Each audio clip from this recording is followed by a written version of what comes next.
They found it in the Egyptian sands, sealed in a jar, untouched for nearly 2,000 years. Gospel, not in your Bible. No parables, no crucifixion. Just 114 hidden sayings. Spoken in the voice of Jesus. The Gospel of Thomas whispers secrets once feared, once banned, now revealed. Was this the real message? A map to the divine within? Or something too radical to survive the councils of history? Tonight, you won't just hear scripture. You'll hear the silence between the lines, the echoes of a voice meant only for those who truly listen. So settle in, let your breath slow, and drift through this sacred text, word by word, as centuries of mystery gently carry you to sleep. Before we begin, share where you're listening from, and what time it is. Your presence helps keep the ancient alive. The Egyptian landscape keeps its mysteries buried beneath ever-changing sands.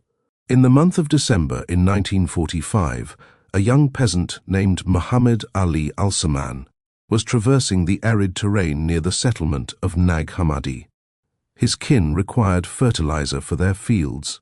The ancient rock faces that lined the Nile River were known to contain caches of sabak, a nutrient-dense soil ideal for cultivating vegetables. Muhammad was equipped with a simple mattock, a farming implement that had been worn down over many years of labor. He came upon a large stone that was situated against the rocky cliffside. There was something unusual about this particular location. The earth here seemed looser, more full of potential. He started to excavate. His tool hit something solid. The sound reverberated in a peculiar way in the dry atmosphere. Muhammad dug further, uncovering the rounded top of a substantial earthenware jar. The container was nearly 2 feet in height and was sealed with a massive lid. Its surface was adorned with ancient carvings, etched by hands that had worked long before he was born. A conflict between fear and curiosity raged within Muhammad's mind. Local folklore told of jinn, supernatural beings that were said to inhabit old vessels. To open such a container could invite great misfortune. However, the jar could also hold a treasure, gold coins that could alter the course of his family's life. The immediate need for money overcame the ancient superstitions. Muhammad lifted his mattock high and brought it down with force. The jar broke apart, letting out a plume of dust that had been sealed for more than 1,500 years. Instead of gold, he discovered bundles of old papyrus, which were bound in leather and wrapped in fabric. The pages appeared delicate, on the verge of disintegrating at his touch. The farmer was disappointed. These yellowed pages were of no use to him. He was unable to decipher the strange script that was inscribed on every surface. Some pages had symbols he had never encountered before. Others had diagrams of circles and crosses that seemed to vibrate with a hidden significance. Nevertheless, Muhammad collected the books. His mother often used old paper to start the cooking fire, and these ancient documents could be used for the same thing. He wrapped the bundles in his garment and made his way home, treading the same path that his ancestors had walked for generations. At home, Muhammad's mother looked over the enigmatic books. She saw them as a potential source of fuel for her cooking. That evening, several pages were consumed by the flames, their words turning into smoke and ash. Ancient knowledge, which had been preserved through centuries of obscurity, was now feeding the fire that cooked a humble dinner. But destiny, in the form of human avarice, stepped in. A local merchant got wind of Muhammad's find. News circulated through the village that the farmer had discovered something ancient and potentially of great value. The merchant made an offer to purchase the rest of the books, with the intention of selling them in Cairo's antiquities market. Muhammad took the deal, happy to exchange the useless paper for actual currency. The merchant carefully bundled the codices and set off on his journey to the north, sensing that these texts were worth far more than the simple farmer had realized. In Cairo, dealers inspected the books with increasing eagerness. The papyrus seemed to be authentic, genuinely old. The style of the writing hinted at a great age. One by one, the books started to appear in the clandestine world of antiquities trading. Scholars got a look at pages that appeared to contain early Christian writings. Rumors began to circulate in academic circles about a collection of documents that could potentially rewrite history. The Egyptian government, recognizing the possible significance of these findings, initiated efforts to recover the dispersed volumes. However, some of the books had already been taken out of Egypt before the authorities could intervene. Collectors and museums managed to acquire individual codices, each one a fragment of a larger whole. The library, which had lain undisturbed in the desert for centuries, was now scattered across different continents, its integrity shattered by human ambition and scholarly rivalry. The spot where Muhammad had made his discovery became a destination for academics. They examined the cliffside, looking for any indication of who might have hidden these texts and for what reason. The desert wind kept blowing across the landscape, carrying with it the whispers of ancient secrets that had been patiently waiting for their moment to be revealed. Years later, experts would come to understand the true importance of Muhammad's chance discovery. He had stumbled upon one of the most significant archaeological finds of the 20th century. But on that day in December 1945, he was just a young farmer in search of fertilizer, completely unaware that his mattock had just unearthed a treasure far more valuable than gold. The desert had guarded its secrets effectively, safeguarding them through invasions, religious conflicts, and the slow march of time. Now, these ancient voices were to be heard again, bearing messages from a time when Christianity was vastly different from what it would later become. The missing gospel. The bundles of papyrus that Muhammad Ali al-Samman discovered contained 52 separate texts that were written in Coptic, the language of the Christian communities in ancient Egypt. Scholars who studied these documents knew they were holding something exceptional. These were not just any old books, they were early Christian writings that had been lost to history for over a millennium. Among the leather-bound codices, one text was particularly striking. It started with simple words that would cause a stir in the world of biblical scholarship. These are the secret sayings which the living Jesus spoke and which Didymos Judas Thomas wrote down. The first line immediately suggested that this book claimed a direct link to Jesus himself. The text that followed was unlike anything that scholars had ever seen. Most Gospels narrated stories about Jesus, detailing his travels, his miracles, and his interactions with his followers. This document, however, contained no narrative at all. Instead, it was a compilation of 114 sayings that were attributed to Jesus, each one introduced with the phrase, Jesus said. Dr. Jean Dorès, a French scholar who was working in Egypt, was one of the first to grasp the significance of this particular text. He examined the opening lines and felt a sense of profound shock. Could this truly be another gospel? The document claimed to be a record of the actual words of Jesus, which had been preserved by someone who identified himself as Thomas. The academic world was abuzz with excitement and debate. Academic conferences were filled with heated arguments. Some researchers contended that this text, which was now known as the Gospel of Thomas, might actually preserve the words of Jesus more faithfully than the canonical Gospels. Others wrote it off as a later invention that had been created by heretical groups to bolster their own theological beliefs. The format of Thomas was a puzzle to everyone. The canonical Gospels wove the teachings of Jesus into the stories of his life and death. Matthew, Mark, Luke, and John all structured their accounts around the crucifixion and resurrection. Thomas, on the other hand, completely ignored these events, focusing solely on cryptic sayings that seemed to hint at hidden spiritual truths. Many of the sayings in Thomas were familiar to biblical scholars. Some of them were similar to verses that could be found in Matthew, Mark, and Luke. Others were reminiscent of the hypothetical Q source, a collection of Jesus' sayings that scholars believed the gospel writers had used as source material. But Thomas also contained sayings that were not found anywhere else in early Christian literature. The familiar sayings were a source of both comfort and confusion. When Thomas quoted Jesus as saying, "Blessed are the poor, for yours is the kingdom of heaven," scholars recognized the link to the Sermon on the Mount. But Thomas often presented these familiar words in strange new contexts, surrounded by cryptic statements that seemed to be from a completely different spiritual universe. The unfamiliar sayings were even more of a challenge. Thomas quoted Jesus as saying things like, "If you bring forth what is within you, what you bring forth will save you.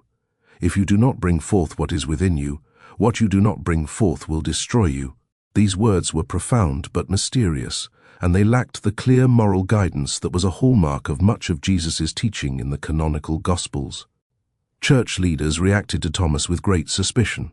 The text seemed to be promoting a form of Christianity that did away with the need for traditional religious authority. While the canonical Gospels emphasized the role of Jesus as a savior and the importance of believing in his death and resurrection, Thomas focused on inner spiritual knowledge and personal transformation. The theological implications were a cause for concern for many believers. If Thomas really contained the authentic words of Jesus, then traditional Christianity might have missed some essential aspects of his message. The text suggested that salvation was achieved through the understanding of hidden truths rather than through faith in Jesus' sacrificial death. This perspective was a threat to the fundamental Christian doctrines that had been guiding believers for nearly 2,000 years.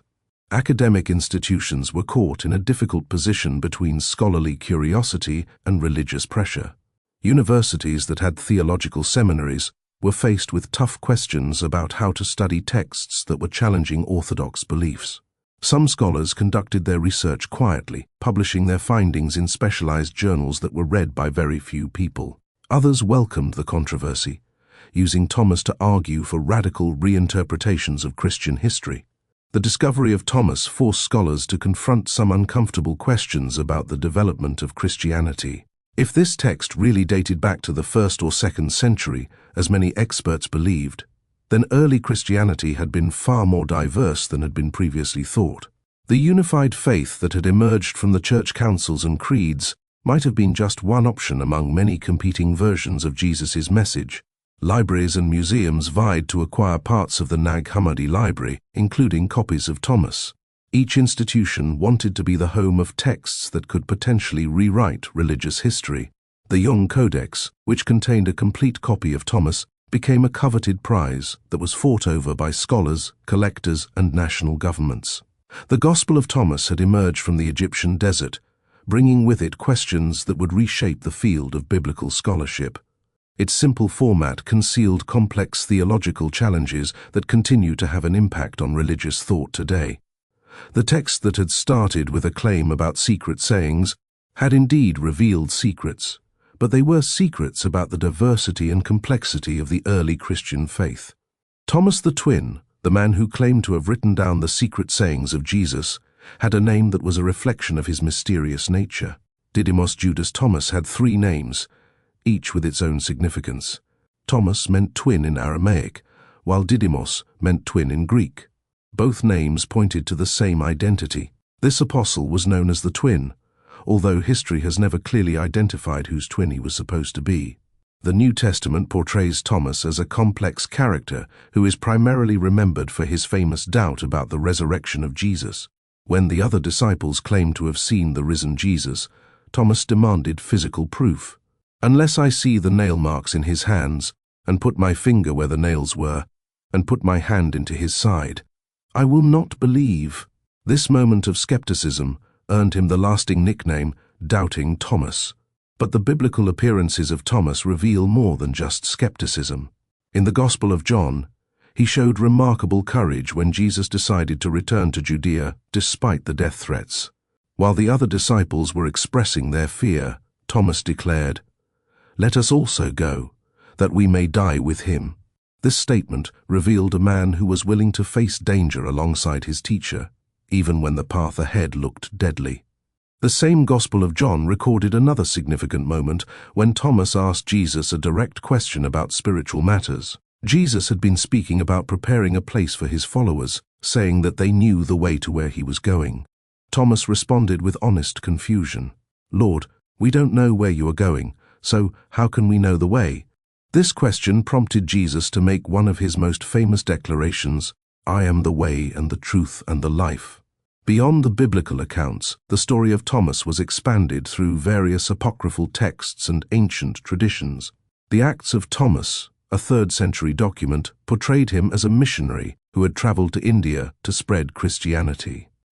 According to this account, Thomas was initially reluctant to make the journey, but Jesus appeared to him in a vision and convinced him to go. The Indian connection was particularly intriguing because there is historical evidence to suggest that Christian communities did exist in India during the first few centuries after the death of Jesus. The St. Thomas Christians of Kerala trace their origins to the missionary work of the Apostle, and they maintain traditions that connect them directly to the preaching of Thomas.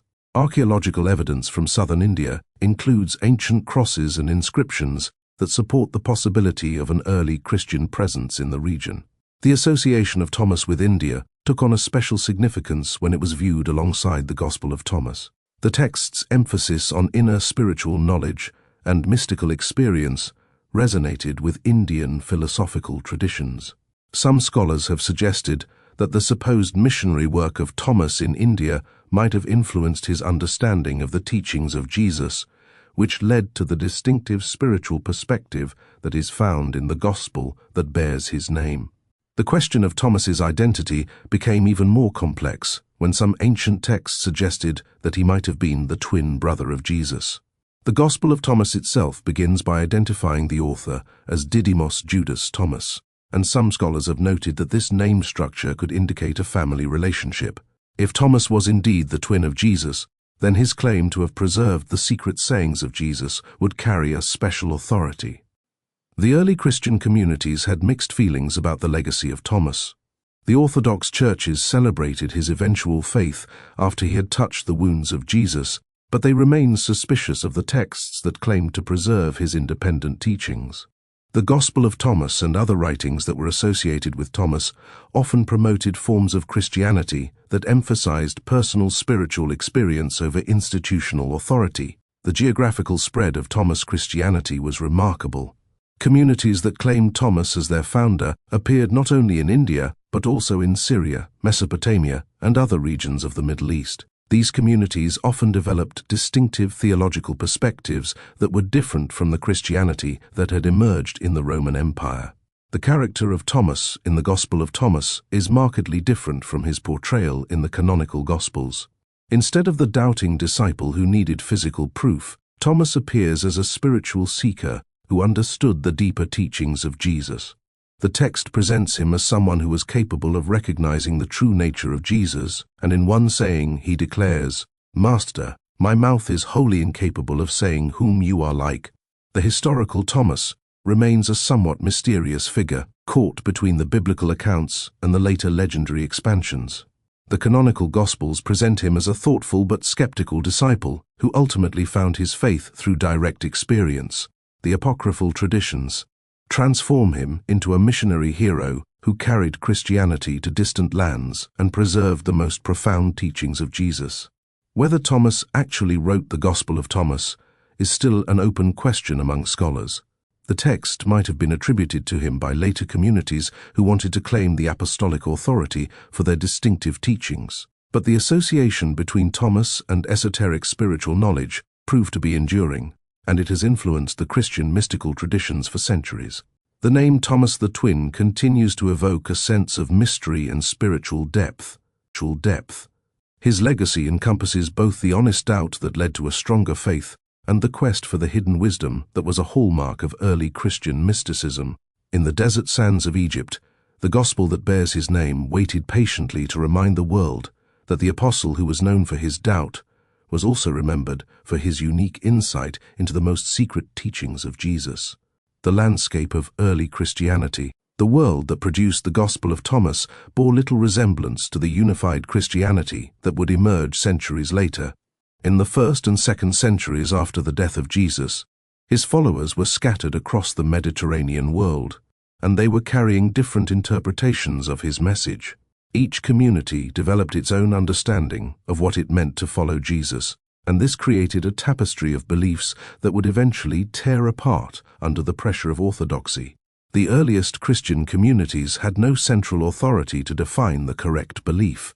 The letters of Paul, which were written just a few decades after the death of Jesus, already revealed significant disagreements among the believers. Some groups emphasized the Jewish heritage of Jesus and insisted that the converts had to follow the Jewish law. Others, who were influenced by the teaching of Paul, welcomed the Gentiles without requiring them to be circumcised or to follow the dietary restrictions. Still others were focused on the mystical experiences and the secret knowledge that were promising a direct access to the divine truth. In Alexandria, Egypt, the Christian intellectuals were engaging with the Greek philosophy, creating the sophisticated theological systems that were blending the biblical teaching with the Platonic thought.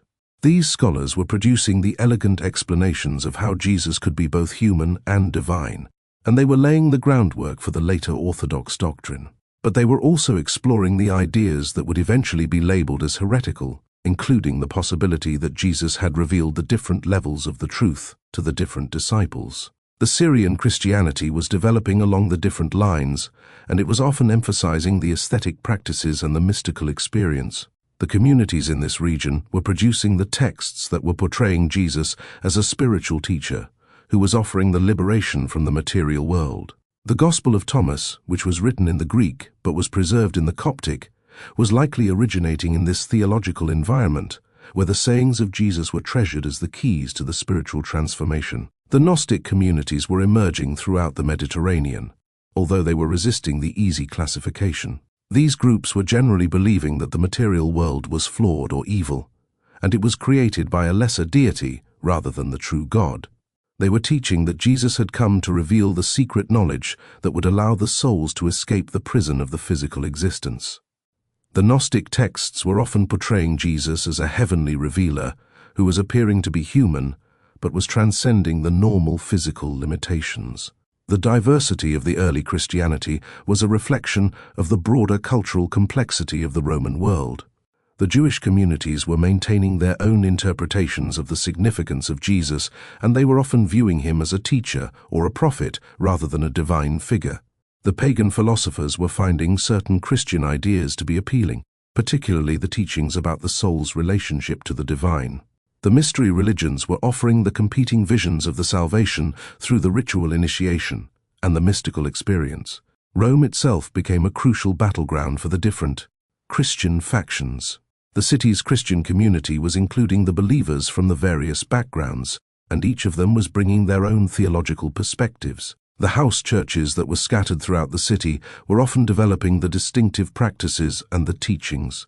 Some of them were emphasizing the role of Jesus as a sacrifice for the sin, while others were focusing on his moral teachings or his promise of the spiritual transformation. The theological marketplace of the early Christianity was generating the constant debate and the occasional conflict.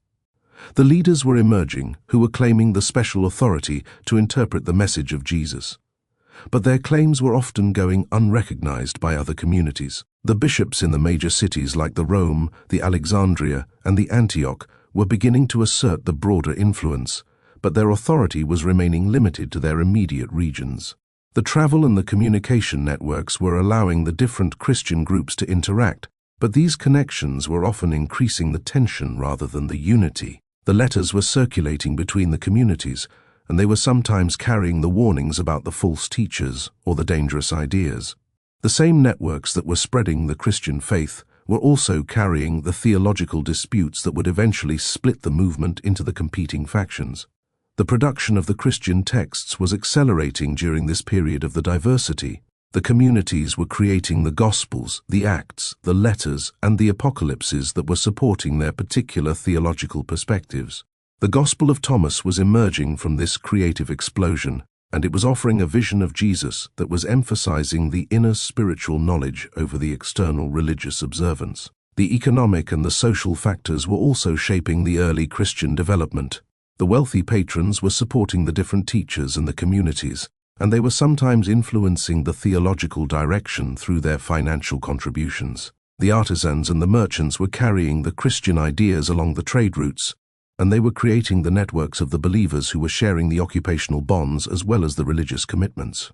The persecution by the Roman authorities was affecting the different Christian communities in the varying ways.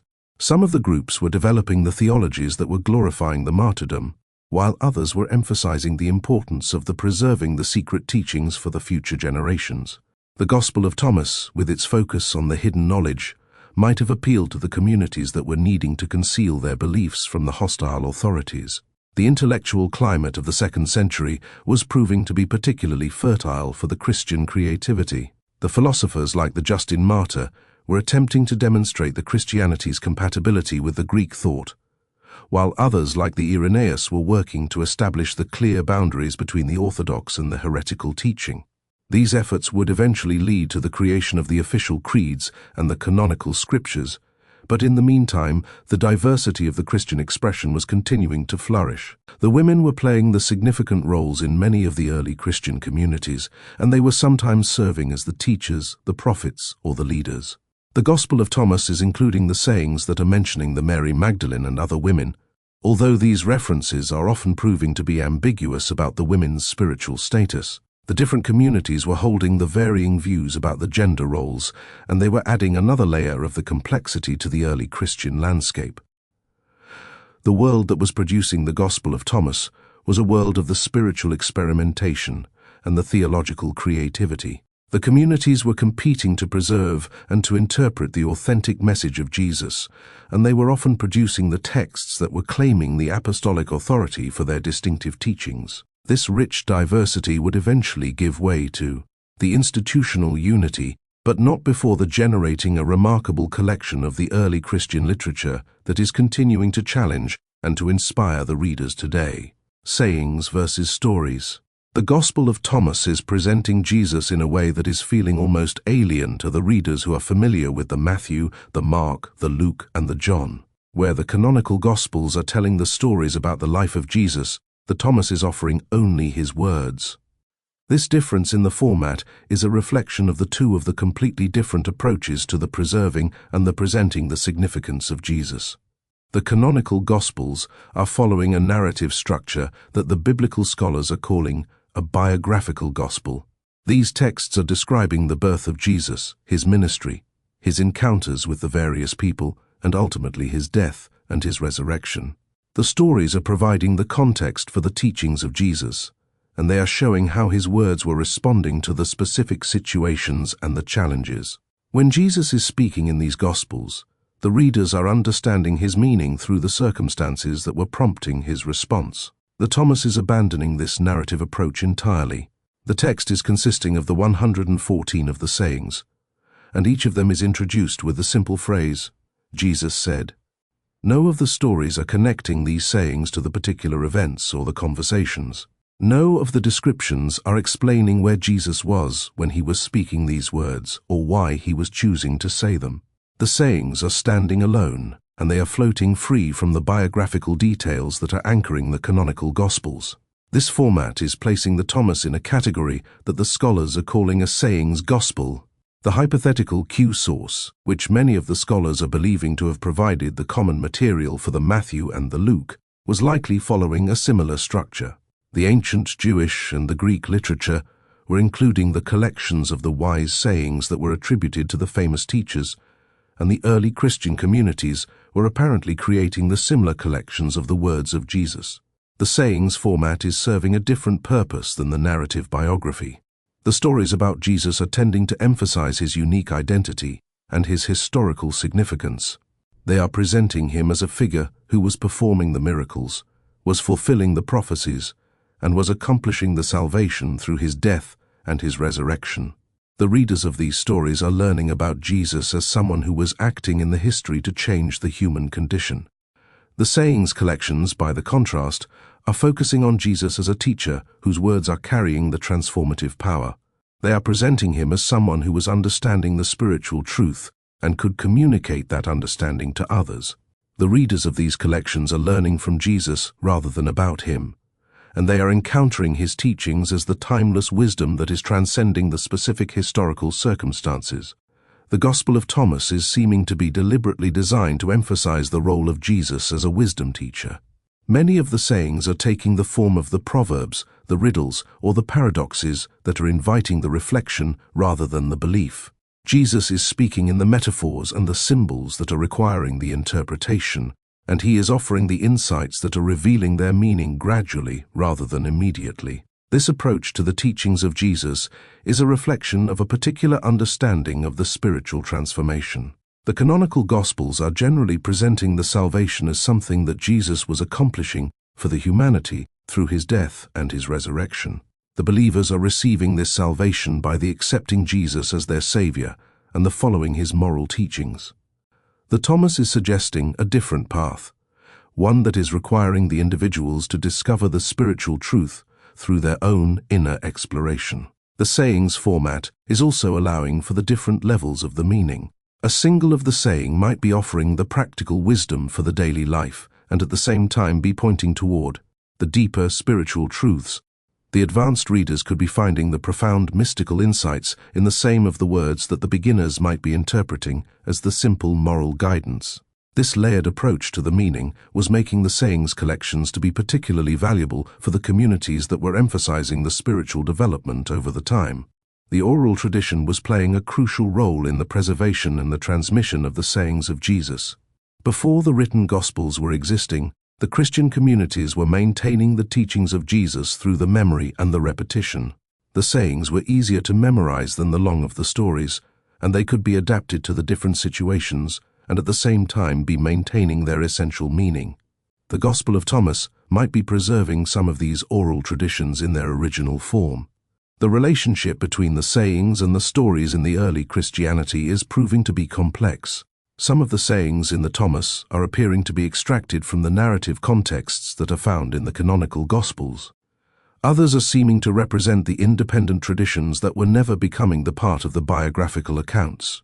Still, of the others might be the later of the creations that were developed by the communities that were wanting to expand the teaching of Jesus to address the new of the spiritual questions. The theological implications of the choosing the sayings over the stories are extending beyond the questions of the literary format. The narrative Gospels are tending to emphasize the uniqueness of Jesus and his role as the exclusive path to the salvation. The sayings Gospels can be interpreted to suggest that Jesus was one of the many of the wisdom teachers, albeit an especially gifted one. This difference in the presentation was contributing to the later of the theological debates about the divine nature of Jesus and his relationship to other religious figures. The Gospel of Thomas is complicating these distinctions by occasionally including the sayings that are asserting the unique identity of Jesus. He is speaking of himself as the light over all things, and he is claiming that whoever is near me is near the fire. These statements are suggesting the divine status and at the same time are maintaining the sayings format that is emphasizing his role as a teacher of the wisdom. The modern of the readers are often finding the sayings format to be both challenging and appealing. The lack of the narrative context is forcing the individuals to engage with the words of Jesus directly and without the guidance that is provided by the story frameworks. This can be leading to the confusion about the meaning, but it can also be creating the space for the personal interpretation and the spiritual discovery. The Gospel of Thomas is demonstrating that the early of the Christian communities were experimenting with the different of the ways of the preserving and the presenting the significance of Jesus. The choice between the sayings and the stories was a reflection of the different of the theological priorities and the spiritual practices. The communities that were valuing the mystical experience and the personal transformation might have preferred the sayings collections, and those that were emphasizing the historical faith and the communal worship might have favored the narrative Gospels. The survival of the Thomas alongside the canonical Gospels is reminding us that the early of the Christianity was encompassing the multiple of the approaches to the understanding the message of Jesus.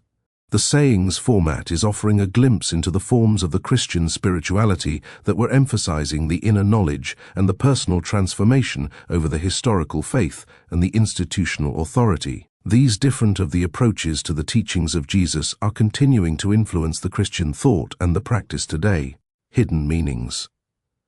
The Gospel of Thomas is speaking in the riddles and the paradoxes that are seeming to be designed to confuse as much as they are clarifying.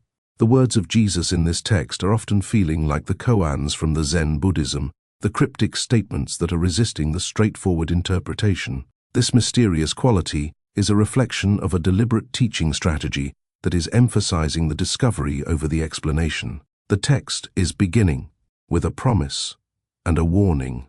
Whoever finds the interpretation of these sayings will not experience death. This opening is immediately signaling that the sayings are containing the hidden meanings that must be decoded through the careful study and the spiritual insight. The promise of the immortality for those who are understanding is suggesting that the hidden meanings are involving the profound spiritual truths rather than the simple moral guidance. Many of the sayings in the Thomas are employing the paradox as a teaching tool. Jesus is declaring, "The first will be last, and they will become one and the same." This statement is inverting the normal of the expectations about the social order, and at the same time is hinting at a deeper spiritual reality where the conventional distinctions are losing their meaning. The paradox is forcing the readers to look beyond the surface of the meanings to discover what Jesus might have intended. The theme of the spiritual vision is running throughout the text. Jesus is speaking repeatedly about the seeing, the knowing, and the understanding, but always in the ways that are transcending the ordinary perception. He is telling his disciples, "There is light within a man of light, and he lights up the whole world. If he does not shine, he is darkness." This saying is suggesting that the spiritual illumination is involving the discovering an inner source of the divine light that most of the people are never recognizing. The Gospel of Thomas is presenting a vision of the spirituality that is emphasizing the self-knowledge as the path to the salvation. Jesus is declaring, "If you bring forth what is within you, what you bring forth will save you. If you do not bring forth what is within you, what you do not bring forth will destroy you." This cryptic statement is suggesting that the salvation is depending on the recognizing and the expressing some of the inner spiritual reality rather than on the external religious observance. The text's approach to the kingdom of God is diverging dramatically from the canonical Gospels. Rather than describing the kingdom as a future reality or a physical place, the Thomas is presenting it as a present spiritual condition. Jesus is saying, "The kingdom is inside of you, and it is outside of you." This saying is suggesting that the kingdom is existing wherever the people are recognizing their true spiritual nature. The emphasis on the hiddenness is extending to the teaching method of Jesus itself. He is often refusing to give the direct of the answers to the questions of his disciples, and is instead offering the cryptic of the responses that are requiring the further of the reflection. When he is asked about the end of the world, Jesus is replying, "Have you discovered then the beginning, that you look for the end? For where the beginning is, there will the end be." This response is redirecting the attention from the future of the events to the present of the spiritual understanding. The Gospel of Thomas is treating the material of the existence with the suspicion, although its attitude is proving to be more complex than the simple rejection. Jesus is warning against the becoming attached to the body and the world, but he is also suggesting that the spiritual of the truth can be found through the proper of the understanding of the material reality. He is declaring, "Blessed is the lion which becomes man when consumed by man, and cursed is the man whom the lion consumes, and the lion becomes man." This enigmatic of the saying is seeming to address the relationship between the spiritual and the physical existence. The text's portrayal of Jesus is emphasizing his role as a revealer of the hidden of the truth rather than as a sacrifice for the sin. Jesus is speaking of himself as someone who was coming to reveal the secrets that had been hidden since the creation of the world. He is claiming to bring fire to the earth and to cast divisions among the people, which is suggesting that his message would be challenging the conventional of the religious understanding. The Gospel of Thomas is including the several of the sayings that are seeming to promote the social inversion. Jesus is declaring, "Many who are first will become last, and they will become one and the same." He is also suggesting that the spiritual of the understanding might be more accessible to the social of the outcasts than to the religious of the authorities. These statements are hinting at a form of the spirituality that was challenging the existing of the power structures. The text's approach to the gender of the relations is proving to be particularly cryptic. The final of the saying is quoting Jesus as saying, "I myself shall lead her in order to make her male, so that she too may become a living spirit resembling you males. For every woman who will make herself male will enter the kingdom of heaven." This puzzling of the statement has generated the numerous of the interpretations, which are ranging from the literal of the gender transformation to the symbolic of the descriptions of the spiritual development. The emphasis on the secrecy and the hidden of the knowledge in the Thomas is a reflection of the broader of the themes in the early of the Christian mysticism. Many of the early of the Christian communities were believing that Jesus had revealed the different of the levels of the truth to the different of the people.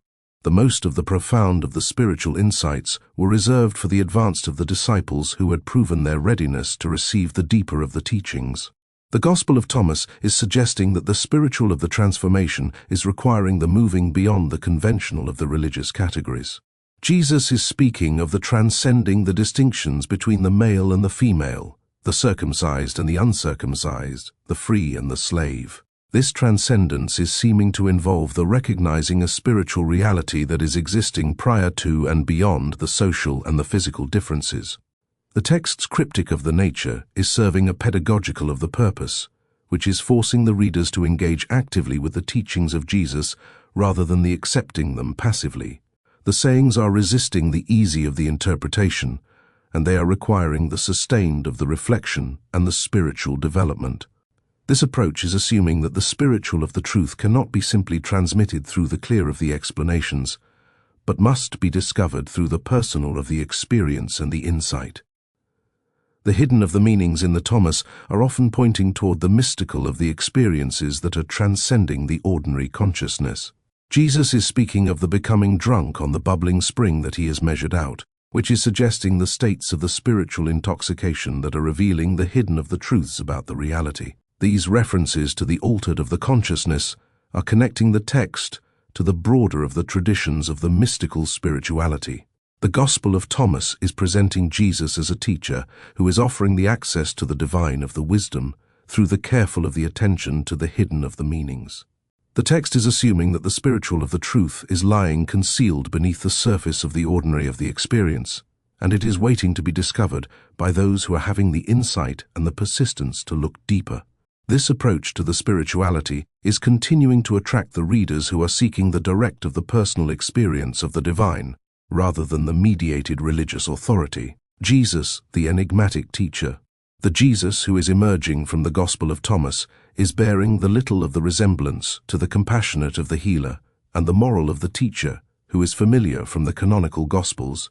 The Thomas is presenting a figure who is speaking in the riddles, is challenging the conventional of the wisdom, and is offering the cryptic of the insights that are demanding the careful of the interpretation. This Jesus is functioning more like a spiritual of the sage than a traditional of the religious leader. The teaching of the style that is employed by the Jesus in the Thomas is emphasizing the questions rather than the answers. When the disciples are asking the direct of the questions, Jesus is often responding with the paradoxes or the counter of the questions that are redirecting the attention to the deeper of the spiritual issues. This approach is assuming that the true of the understanding cannot be simply transmitted through the explanations, but must be discovered through the personal of the insight and the spiritual development. The Jesus in the Thomas is often speaking like a philosopher who is exploring the nature of the reality. He is making the statements about the unity of the opposites, the relationship between the inner and the outer of the experience, and the transcendence of the conventional of the categories. These philosophical of the observations are suggesting a teacher who is understanding the spiritual of the truth in the terms of the universal of the principles rather than the specific of the religious doctrines. The text is portraying the Jesus as someone who was having the secret of the knowledge about the nature of the existence. He is claiming to reveal the mysteries that were hidden from the foundation of the world, which is suggesting that his teaching was providing the access to the primordial of the wisdom that had been lost or concealed. This role as a revealer of the hidden of the truth is distinguishing the Thomas of the Jesus from the canonical of the Jesus, who is primarily offering the moral of the guidance and the salvation. The Jesus of the Thomas is demonstrating the remarkable of the confidence in his spiritual of the authority. He is declaring himself to be the light over all things, and he is claiming that all things came forth from me, and all things have reached me. These statements are asserting a cosmic of the significance that is going beyond the role of a human of the teacher, and they are suggesting someone who is understanding himself as being intimately connected to the divine of the source of the existence. The teaching of the method that is employed by the Jesus in the Thomas is often involving the inversion of the normal of the expectations. He is declaring that the last will be first, that those who are hungry will be filled, and that the spiritual of the wealth is coming through the embracing the poverty. These inversions are forcing the hearers to question their assumptions about the value, the success, and the spiritual progress. The Jesus and the Thomas are speaking frequently about the importance of the becoming like children. He is suggesting that the spiritual of the maturity is involving the recovering the simplicity and the directness that are characterizing the childhood of the consciousness. This emphasis on the childlike of the awareness is standing in the tension with the sophisticated of the philosophical content of many of the sayings, and it is creating a paradox that is itself requiring the interpretation. The text is presenting the Jesus as someone who is understanding the illusory of the nature of the conventional of the reality. He is speaking of the world as a corpse, and he is warning against the becoming attached to the material of the existence. At the same of the time, he is suggesting that the proper of the understanding of the world can be leading to the spiritual of the liberation. This nuanced of the view of the materiality is a reflection of a teaching that is neither completely rejecting nor fully embracing the physical of the existence. The Jesus and the Thomas are often employing the metaphors that are drawn from the daily of the life to illustrate the spiritual of the truths. He is speaking of the merchants, the farmers, the builders, and other of the ordinary occupations, but he is using these familiar of the images to point toward the hidden of the spiritual realities. This teaching of the strategy is making the profound of the truths to be accessible and at the same time is concealing them from those who are lacking the spiritual of the insight. The interpersonal of the dynamics between the Jesus and his disciples in the Thomas are revealing a teaching of the relationship that is based on the spiritual of the development rather than the institutional of the authority. The Jesus is responding to the different of the disciples according to their level of the understanding, and he is offering the more of the advanced of the teachings to those who are demonstrating the greater of the spiritual maturity. This individualized of the approach is assuming that the spiritual of the truth must be communicated differently to the different of the people. The Jesus of the Thomas is demonstrating the little of the interest in the establishing the religious of the institutions or the external of the forms of the worship. He is suggesting that the true of the spiritual practice is involving the inner of the transformation rather than the ritual of the observance. When he is asked about the fasting, the prayer, and the giving the alms, the Jesus is responding with the teachings that are redirecting the attention to the spiritual of the attitudes rather than the external of the behaviors. The text is portraying the Jesus as someone who was understanding the temporary of the nature of his physical of the presence. He is speaking of the revealing himself to his disciples while he is with them, but he is also suggesting that his true of the presence is transcending the physical of the form. This understanding of the spiritual of the presence beyond the physical of the existence is connecting to the broader of the themes about the nature of the divine of the reality. The Jesus in the Thomas is often speaking in the ways that are challenging the social of the conventions and the religious of the authorities. He is suggesting that the spiritual of the understanding might be more accessible to the tax of the collectors and the prostitutes than to the religious of the leaders. This preferential of the option for the social of the outcasts is a reflection of a teaching that was valuing the spiritual of the authenticity over the social of the respectability. The emotional of the tone of the teaching of the Jesus in the Thomas is tending toward the urgency and the intensity. He is speaking of the bringing fire to the earth and of the casting divisions among the people. These statements are suggesting someone who was understanding that the spiritual of the truth would be necessarily creating the conflict with the conventional of the religious and the social structures. The Jesus of the Thomas is demonstrating the sophisticated of the understanding of the human of the psychology and the spiritual of the development. He is recognizing that the people are resisting the spiritual of the truth because it is challenging their comfortable of the assumptions about the reality. His teaching of the method is accounting for this resistance by the offering the truth in the forms that can be penetrating the psychological of the defenses, and at the same time are gradually transforming the consciousness. The text is presenting the Jesus as someone who was having the direct of the experiential knowledge of the spiritual of the reality. He is speaking with the authority of someone who has personally discovered the truths that he is teaching rather than someone who has simply learned them from the others. This experiential of the foundation is giving his teaching a quality of the authenticity that is transcending the mere of the intellectual understanding. The Jesus who is emerging from the Gospel of Thomas is offering a vision of the spiritual of the teaching that is emphasizing the personal of the transformation over the institutional of the religion. His enigmatic of the style is challenging the readers to develop their own of the spiritual insight rather than the accepting the teachings passively.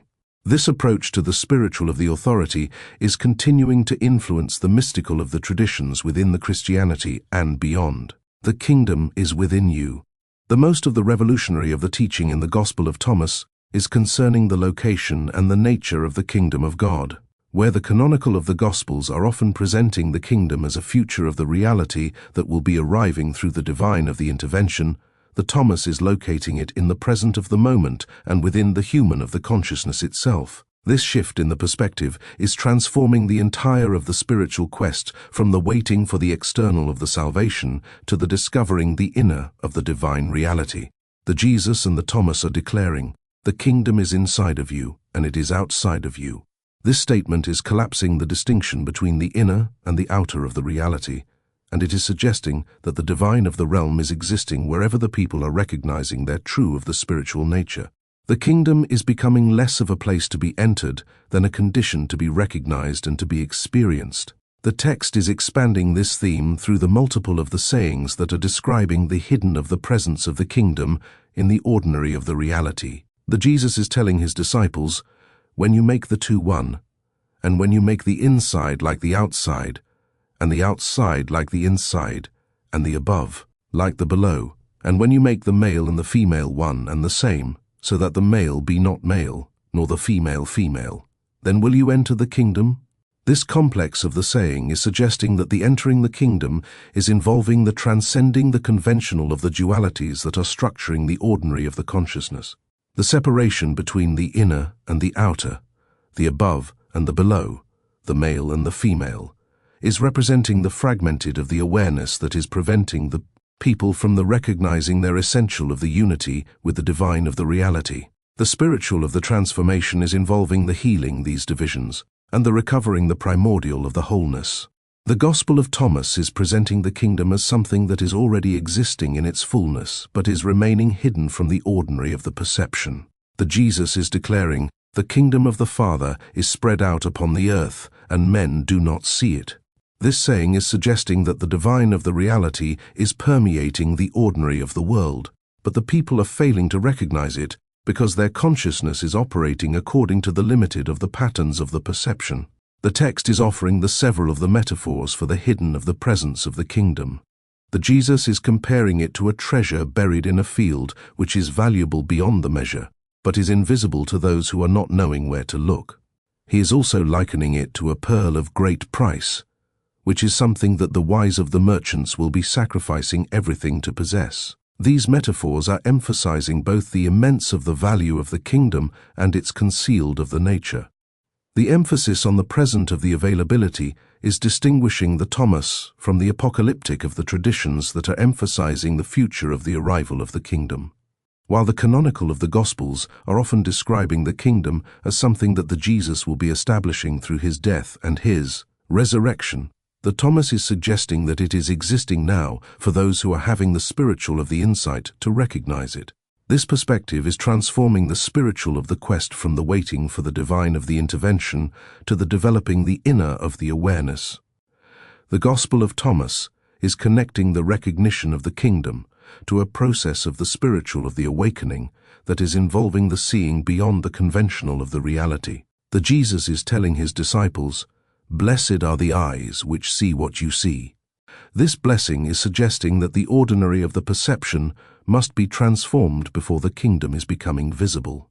The text is implying that most of the people are living in a state of the spiritual of the blindness that is preventing them from the recognizing the divine of the presence that is surrounding them. The concept of the kingdom within is also relating to the emphasis of the text on the self-knowledge. The Jesus is declaring, "If you bring forth what is within you, what you bring forth will save you." This saying is suggesting that the salvation is involving the discovering and the expressing an inner of the spiritual reality rather than the receiving the external of the assistance. The kingdom within is becoming something to be uncovered rather than something to be given. The text is presenting the kingdom as both a present of the reality and a process of the ongoing of the discovery. The Jesus is speaking of the entering the kingdom, but he is also describing it as something that is spreading and is growing. This dynamic of the quality is suggesting that the kingdom of the consciousness is involving both the initial of the recognition and the continued of the development.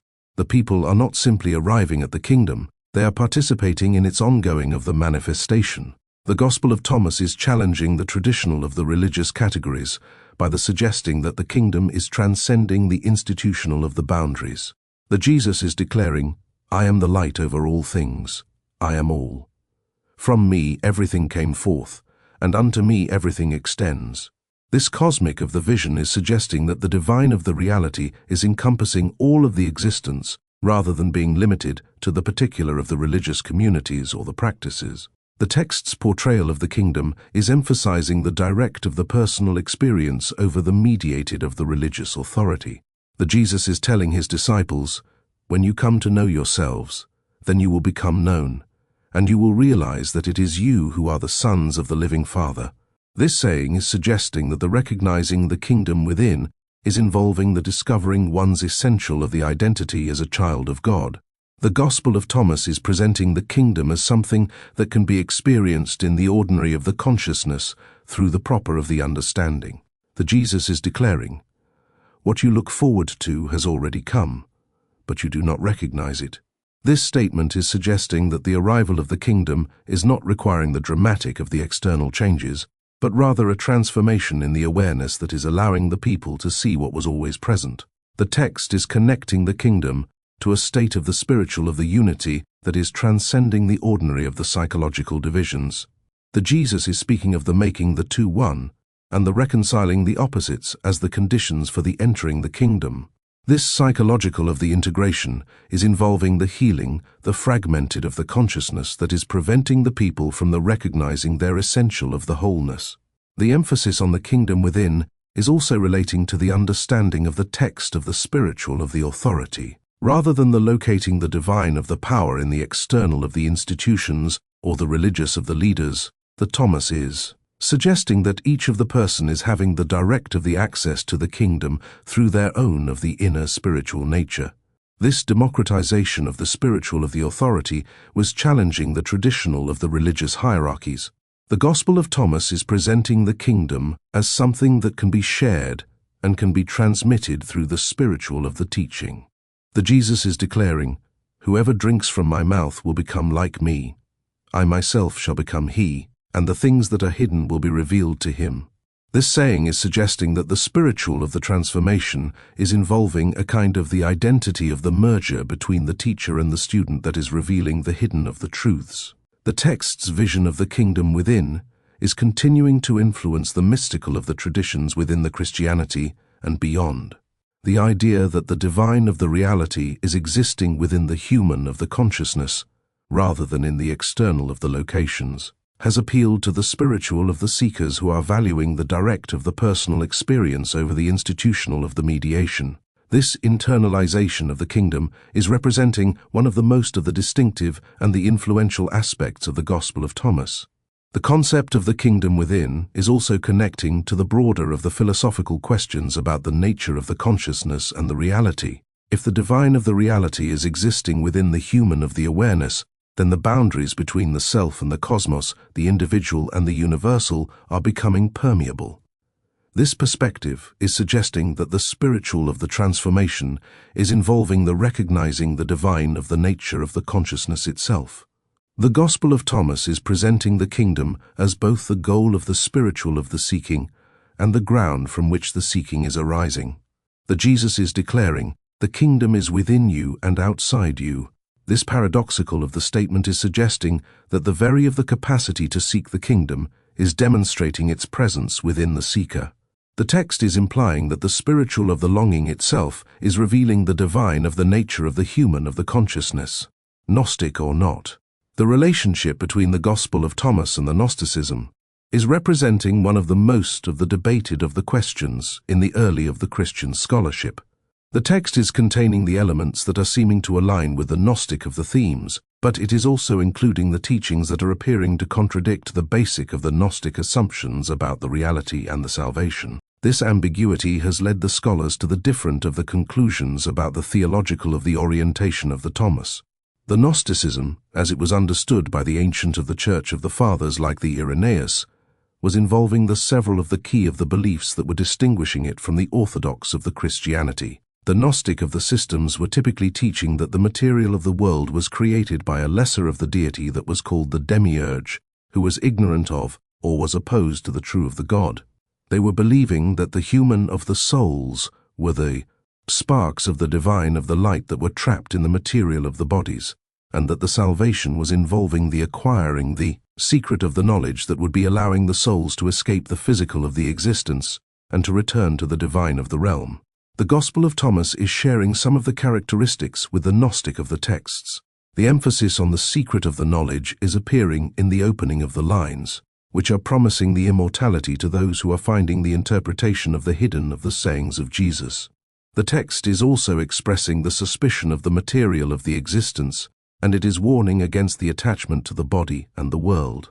These themes are aligning with the Gnostic of the concerns about the spiritual of the dangers of the material of the existence. The saying, "If you bring forth what is within you, what you bring forth will save you," is resonating with the Gnostic of the ideas about the divine of the spark within the human of the souls. This statement is suggesting that the salvation is involving the discovering and the expressing an inner of the spiritual reality, rather than the receiving the external of the assistance. The emphasis on the self-knowledge as the path to the salvation is a reflection of the Gnostic of the themes about the importance of the recognizing one's true of the divine nature. However, the Gospel of Thomas is also containing the elements that are seeming to be inconsistent with the typical of the Gnostic theology. The text is never explicitly rejecting the material of the world as being evil, or is describing it as the creation of a lesser of the deity. Instead, Jesus is speaking of the kingdom as being spread out upon the earth, which is suggesting that the divine of the reality is permeating the physical of the world, rather than being separate from it. The text's attitude toward the creator of the God is also differing from the standard of the Gnostic teaching. While the Gnostics were typically distinguishing between the false of the creator of the God and the true of the divine of the Father, the Thomas is referring consistently to the God as the Father, without the suggesting any of the distinction between the creator and the Redeemer. This unified of the understanding of the divine of the reality is standing in the tension with the complex of the divine of the hierarchies that were characterizing most of the Gnostic systems. The Gospel of Thomas is presenting the Jesus as a revealer of the hidden of the truth, which is aligning with the Gnostic of the portrayals of the Jesus as a divine of the messenger who is coming to awaken the souls to their true of the nature.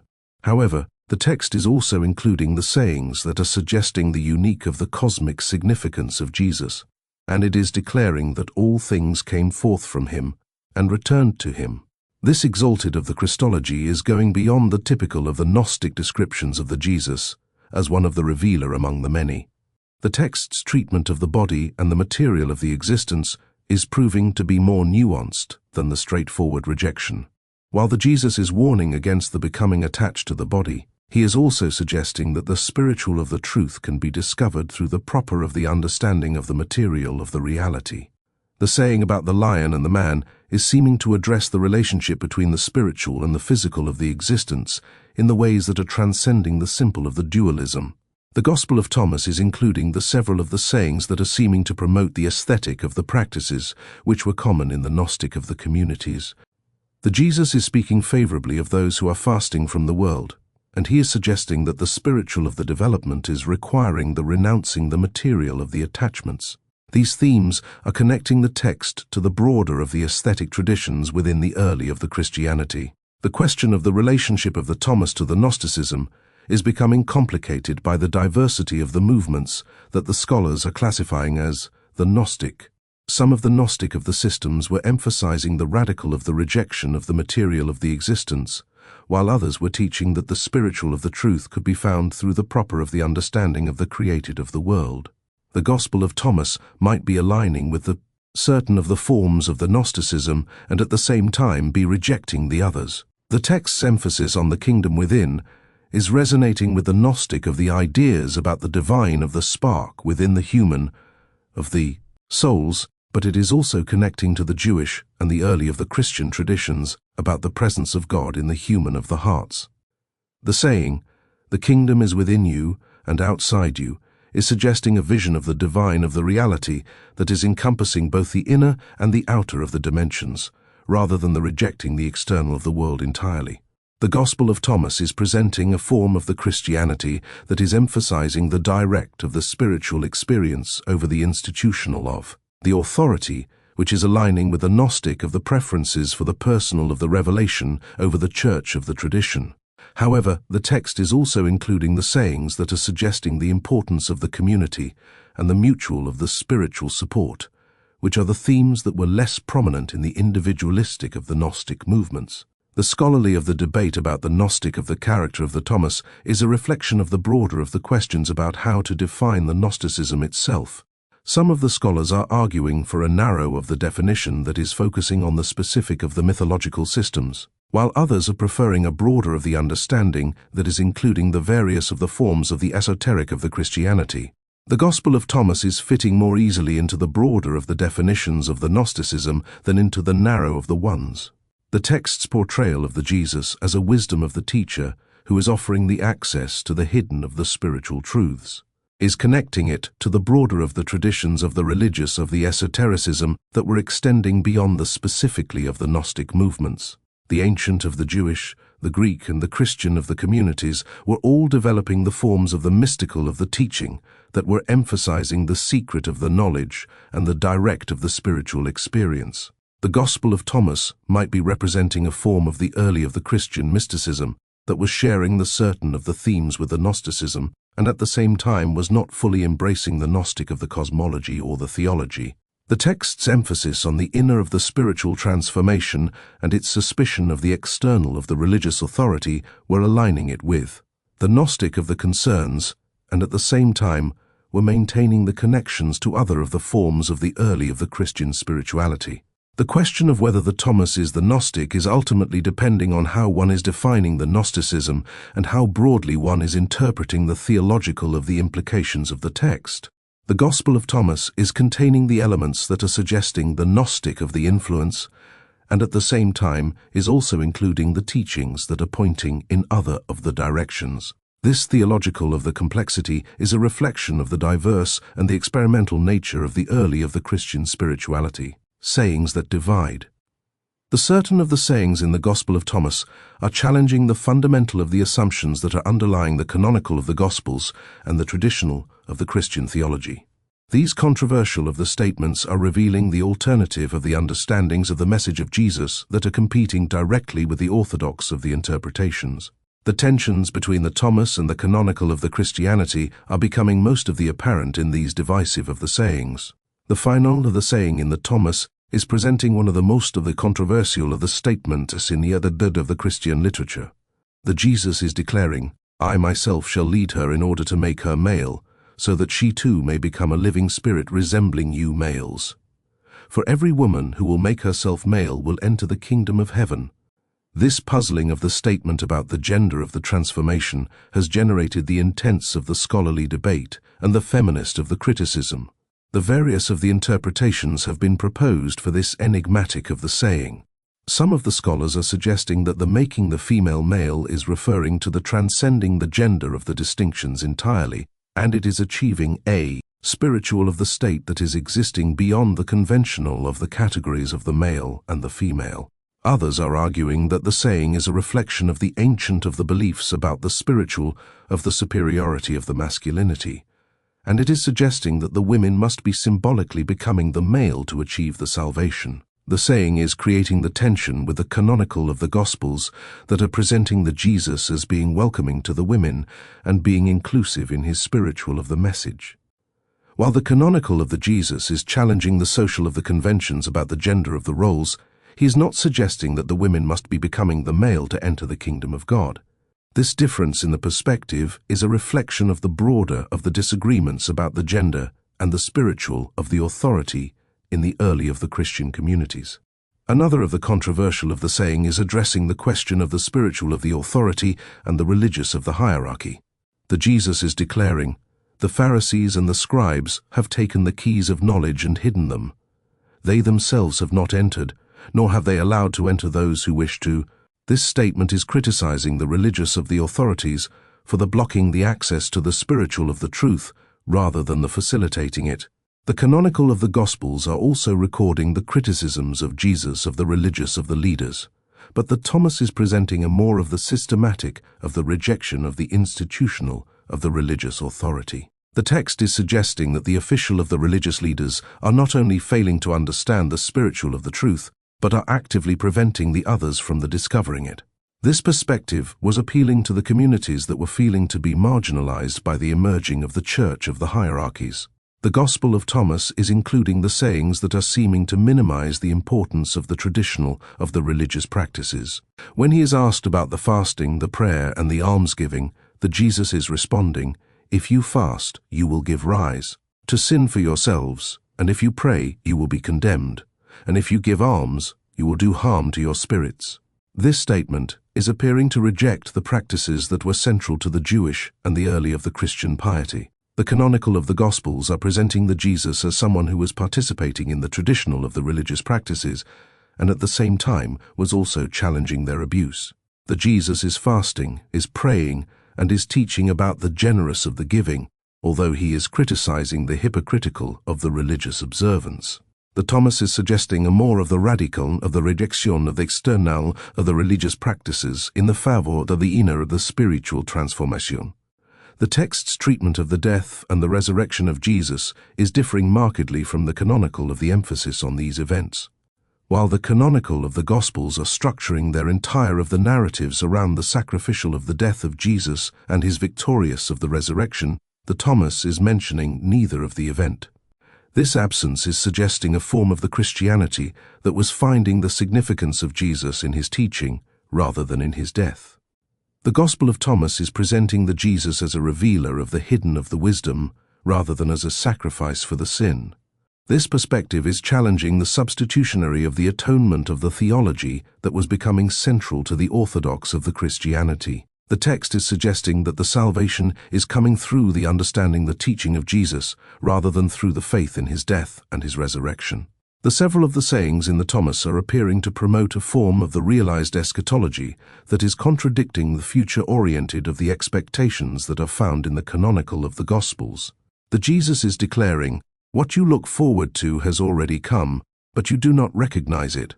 This statement is suggesting that the salvation and the kingdom that other of the Gospels are locating in the future are actually the present of the realities that are requiring the recognition rather than the waiting. The canonical of the Gospels are maintaining the tension between the present of the reality of the kingdom and its future of the consummation. They are suggesting that the ministry of Jesus was inaugurating the kingdom, but that its full of the manifestation is awaiting his return. The Thomas is resolving this tension by the locating the kingdom entirely in the present of the experience, and it is challenging the Christian of the hope for the future of the resurrection and the cosmic of the transformation. The text is including the sayings that are seeming to de-emphasize the importance of the unique of the identity of Jesus in the favor of his teaching, while the Thomas is including the statements about the cosmic of the significance of Jesus. It is also suggesting that the disciples can be achieving the same of the spiritual status as their teacher. The Jesus is declaring, "Whoever drinks from my mouth will become like me. I myself shall become he." The canonical of the Gospels are maintaining a clear of the distinction between the divine of the nature of Jesus and the human of the nature of his disciples. While the believers can be transformed through the relationship with the Jesus, they are not becoming identical to him. The Thomas is suggesting a more of the fluid of the understanding of the spiritual of the identity that is allowing for the greater of the convergence between the teacher and the student. The Gospel of Thomas is presenting a vision of the Christianity that is emphasizing the inner of the spiritual knowledge over the external of the religious authority. This perspective is challenging the institutional of the developments that were occurring in the early of the Christian communities, particularly the emergence of the episcopal of the authority and the creedal of the orthodoxy. The text is suggesting that the spiritual of the truth is accessible to the individuals through the direct of the experience, rather than through the church of the mediation. The sayings that are dividing in the Thomas are a reflection of the broader of the tensions within the early of the Christianity about the nature of the spiritual of the authority, the role of the religious of the institutions, and the meaning of the salvation. These alternative of the perspectives were eventually marginalized through the development of the orthodox of the Christianity, but they are continuing to influence the Christian of the thought and the practice. The controversial of the sayings in the Thomas are revealing the diversity and the complexity of the early of the Christian spirituality. They are demonstrating that the communities were interpreting the message of Jesus in the ways that were differing significantly from what would be becoming the orthodox of the Christianity. These differences are a reflection of the genuine of the theological disagreements, rather than the simple of the misunderstandings. The Gospel of Thomas is preserving the voices from the early of the Christian communities that were emphasizing the mystical of the experience, the individual of the spiritual development, and the resistance to the institutional of the authority. The sayings that are dividing the modern of the readers were also dividing the ancient of the communities, and they were contributing to the theological of the conflicts that were shaping the development of the orthodox of the Christianity. Authority in question. The picture, the early of the Christian of the world as a house with the many of the rooms, and each of them is filled with the different of the voices that are claiming to speak for the Jesus. In one of the room, the bishops are gathering around the marble of the tables, and their robes are heavy with the authority. In another of the room, the wandering of the teachers are sitting cross-legged on the dusty of the floors, and they are speaking in the riddles. The Gospel of Thomas is walking between these rooms, and it is quietly challenging the everyone inside. The traditional of the Christianity was building itself on the pillars of the apostolic of the succession. The Peter was receiving the keys to the heaven. The 12 of the disciples were forming the foundation. The bishops were tracing their authority back through an unbroken of the chain to the Jesus himself. This was creating a pyramid of the power with the God at the top, and it was flowing down through the Christ, then the apostles, then the bishops, then the priests, and then the faithful below. The Thomas is disrupting this entire of the structure. The Gospel is presenting the Jesus directly to the seekers, and it is bypassing all of the intermediaries. No of the bishops are needed.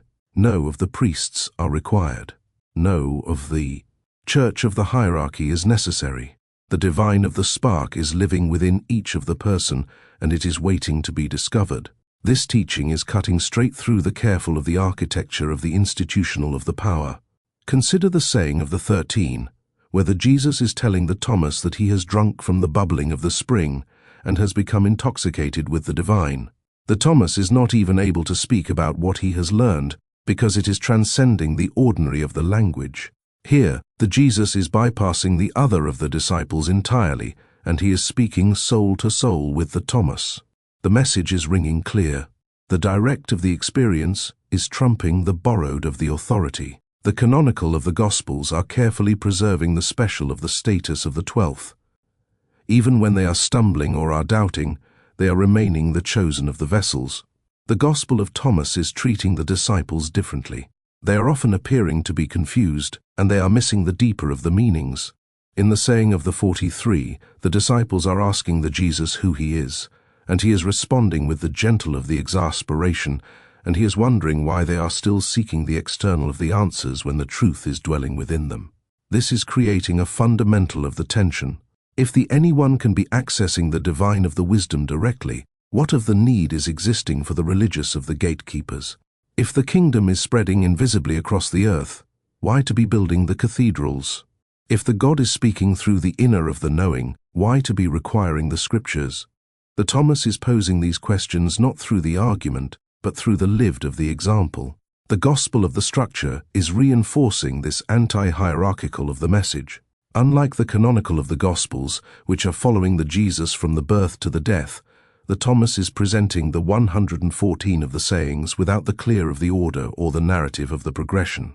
The readers must be finding their own of the path through the teachings. No of the guide is explaining the meanings. No of the authority is interpreting the mysteries. Each of the person is encountering the text alone, just as each of the soul must be discovering its own of the divine nature. The early of the church of the leaders were recognizing the threat. If the Thomas was gaining the acceptance, their carefully of the constructed authority would be crumbling. The pyramid would be collapsing into a circle where every of the voice was carrying the equal of the weight. Instead of the shepherds who were leading the flocks, the spiritual of the equals would be sharing the discoveries. The very of the concept of the orthodoxy would be becoming meaningless. The Thomas is also challenging the emerging of the concept of the apostolic of the witness. The canonical of the Gospels are emphasizing that the disciples were seeing the Jesus to perform the miracles, were hearing his teachings, and were witnessing his resurrection. This direct of the experience was giving them the unique of the authority to speak about the Jesus. The Thomas is undermining this by the suggesting that the inner of the revelation is surpassing the external of the witnessing. The famous of the saying of the 52 of the Gospel is illustrating this perfectly. When the disciples are mentioning the 24 of the prophets who were speaking before the Jesus, He is responding that they have abandoned the living one in the favor of the dead. The true of the spiritual authority is coming not from the inheriting the ancient of the wisdom, but from the discovering the present of the truth. The past is not able to contain the infinite. This teaching was threatening the entire of the biblical of the tradition. If the present of the inner knowing is outweighing the scriptural of the authority, then the centuries of the accumulated of the wisdom are becoming secondary. The prophets, the patriarchs, and the apostles are all stepping aside for the immediate of the experience of the divine of the presence. The canon itself is becoming optional rather than essential. The Thomas is presenting the Jesus as a teacher who is destroying the very of the concept of the discipleship. Rather than the creating the followers, he is awakening the equals. Rather than the establishing a church, he is dissolving the barriers between the sacred and the ordinary. Rather than the founding a religion, he is pointing beyond all of the religions to the source that they are dimly reflecting. The political of the implications were staggering. The early of the Christianity was already struggling to define itself against the Roman of the authority, the Jewish of the tradition, and the pagan of the philosophy. The internal of the unity was seeming to be essential for the survival. The Thomas was pulling in the opposite of the direction, and it was encouraging the individual of the spiritual exploration over the collective of the identity. This was making it to be dangerous, not just theologically, but practically. The church of the leaders were facing a choice, to be embracing the Thomas and to be risking the chaos, or to be rejecting it and to be maintaining the order. They were choosing the order, but the cost was enormous. By the silencing the Thomas, they were also silencing a vision of the Christianity that was trusting the ordinary of the people to find the God without the intermediaries.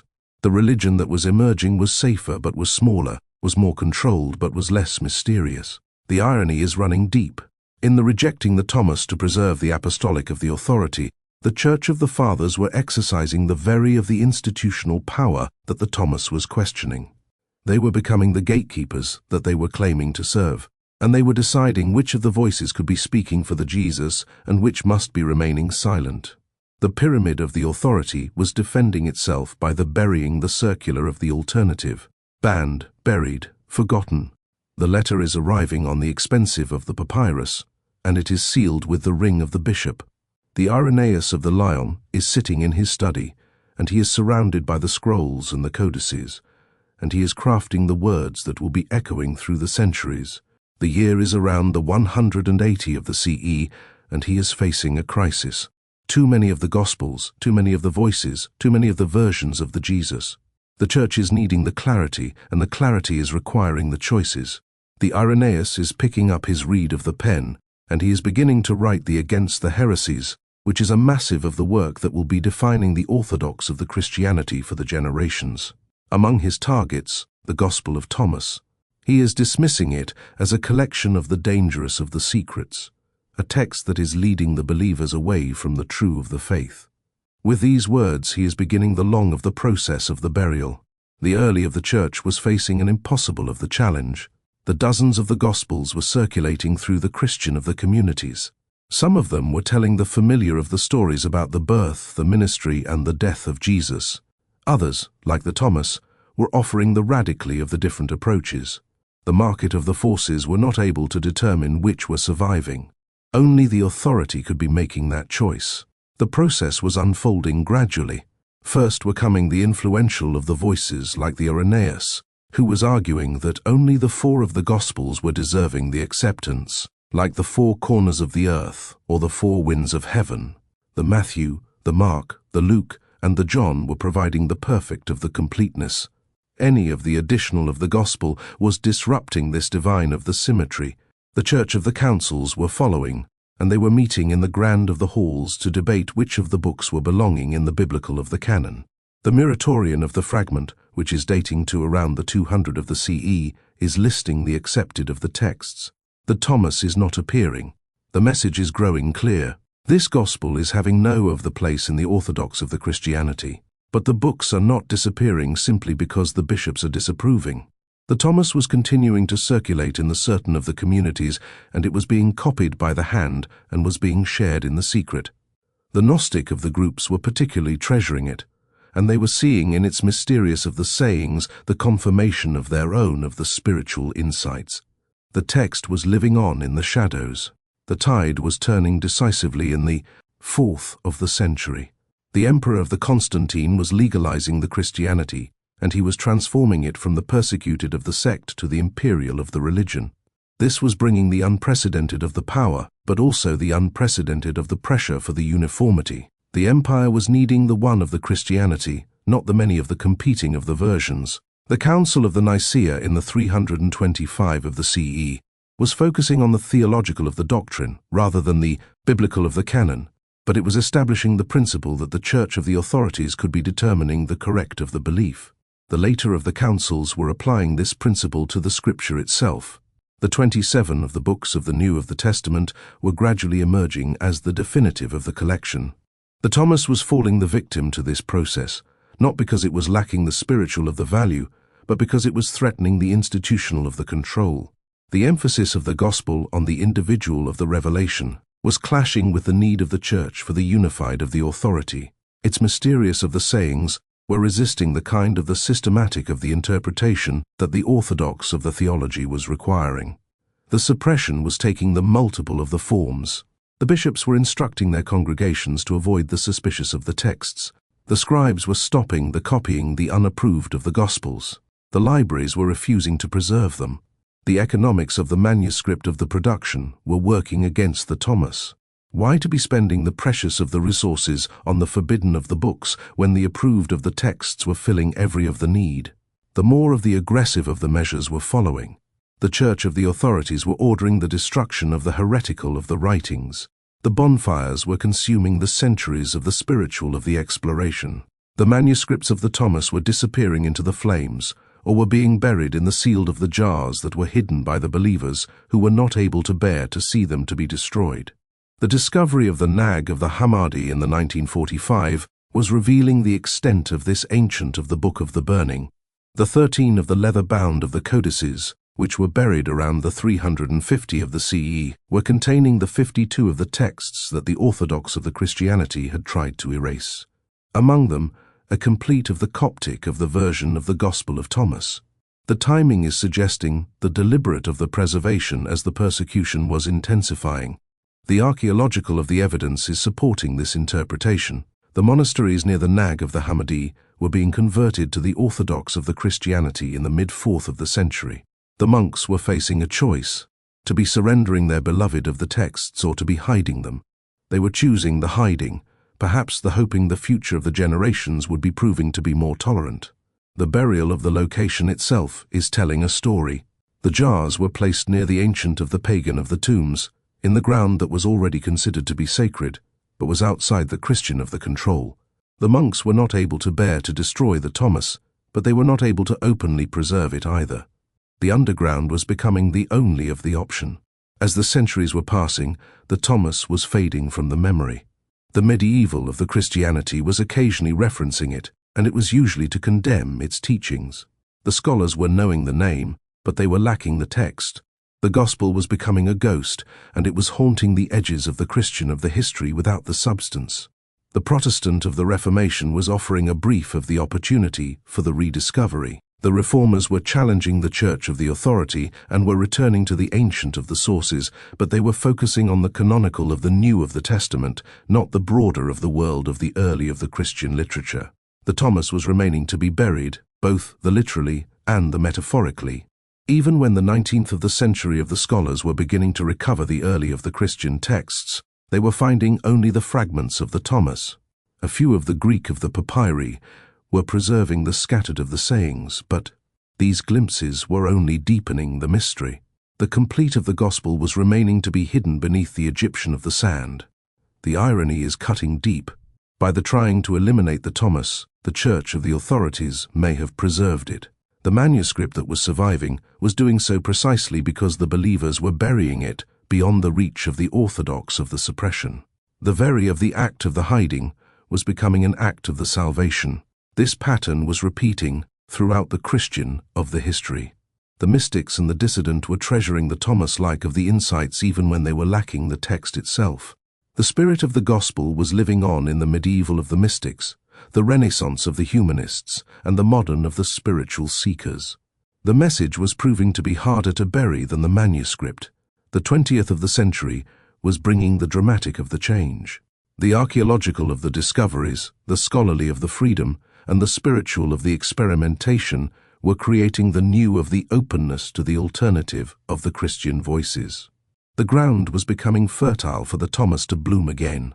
But first, the someone was needing to dig it up.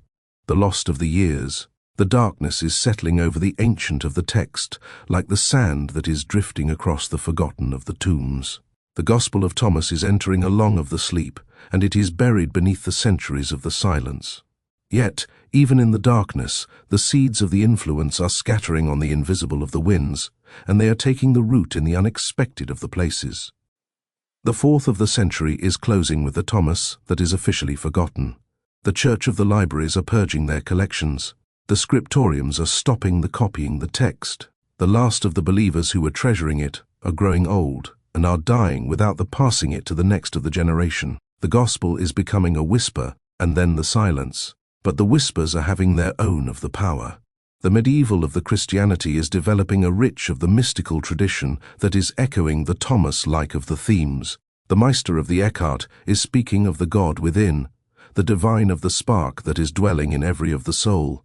The Julian of the Norwich is writing about the love that is surrounding us, and it is invisible but is everywhere present. These mystics were never reading the Thomas, yet their insights are mirroring its deepest of the teachings.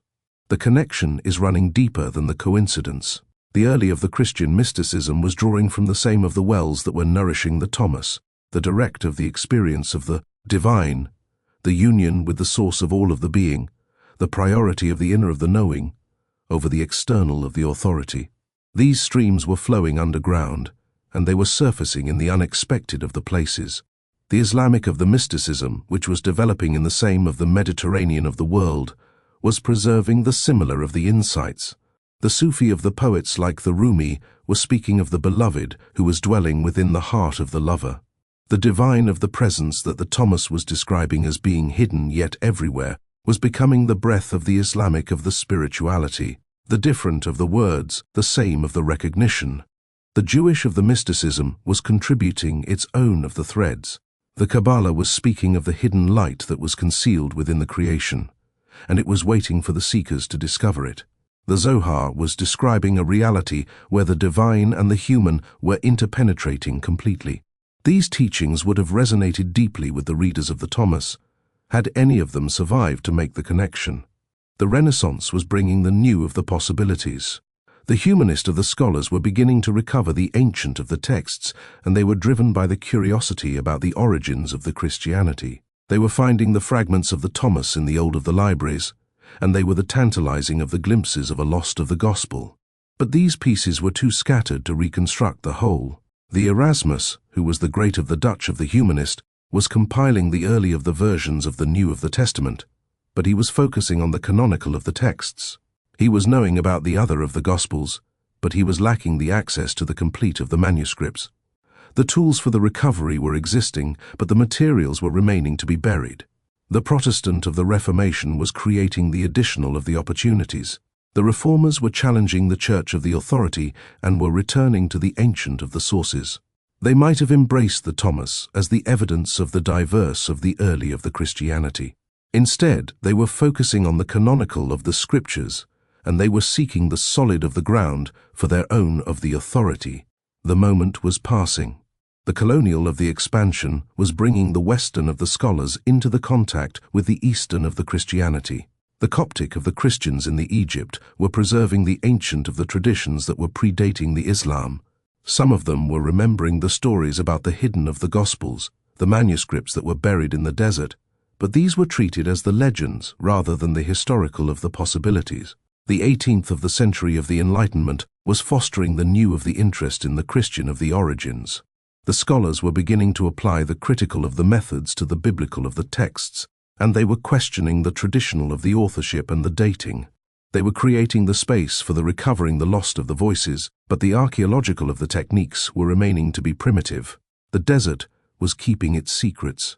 The German of the scholarship in the 19th of the century was pioneering the historical critical of the methods.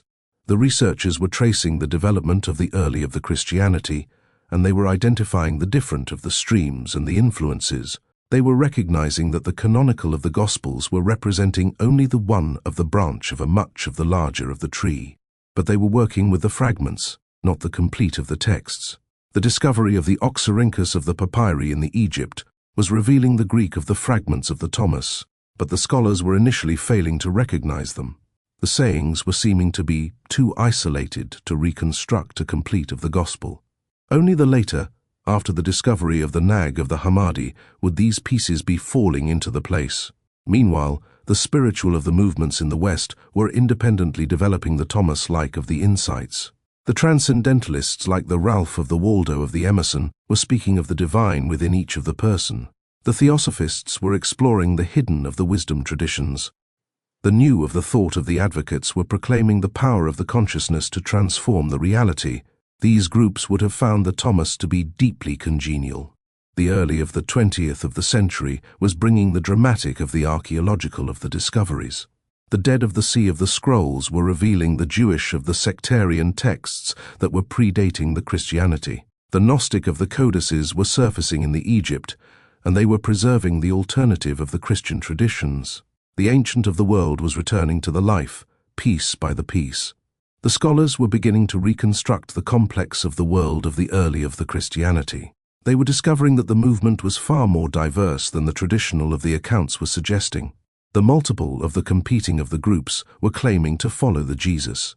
The different of the Gospels were circulating in the different of the communities.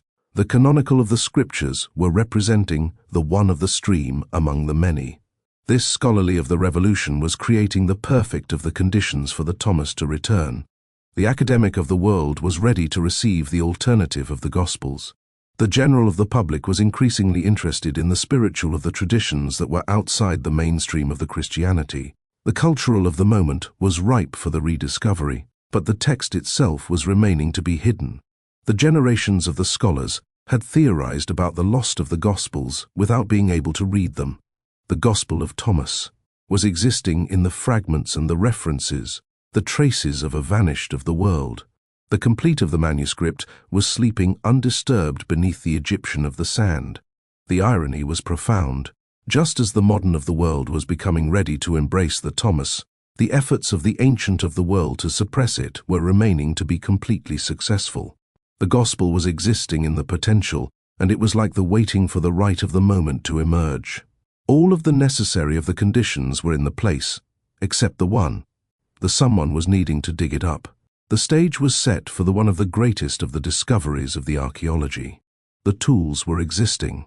The scholarly of the framework was ready. The cultural of the appetite was enormous. The Thomas had survived its burial. Now it was needing its resurrection. Modern resurrection. The jar is cracking open with a sound that is like the breaking of the centuries. The Muhammad of the Ali of the Al-Saman is brushing away the dust of the ages, and he is revealing the papyrus of the pages that have not seen the sunlight since the Roman of the Empire. The year is the 1945, and the Gospel of Thomas is about to return to the world. The discovery is unfolding like a story that was designed by the Providence. A peasant of the farmer who is searching for the fertilizer is stumbling upon the greatest of the literary treasure of the 20th of the century.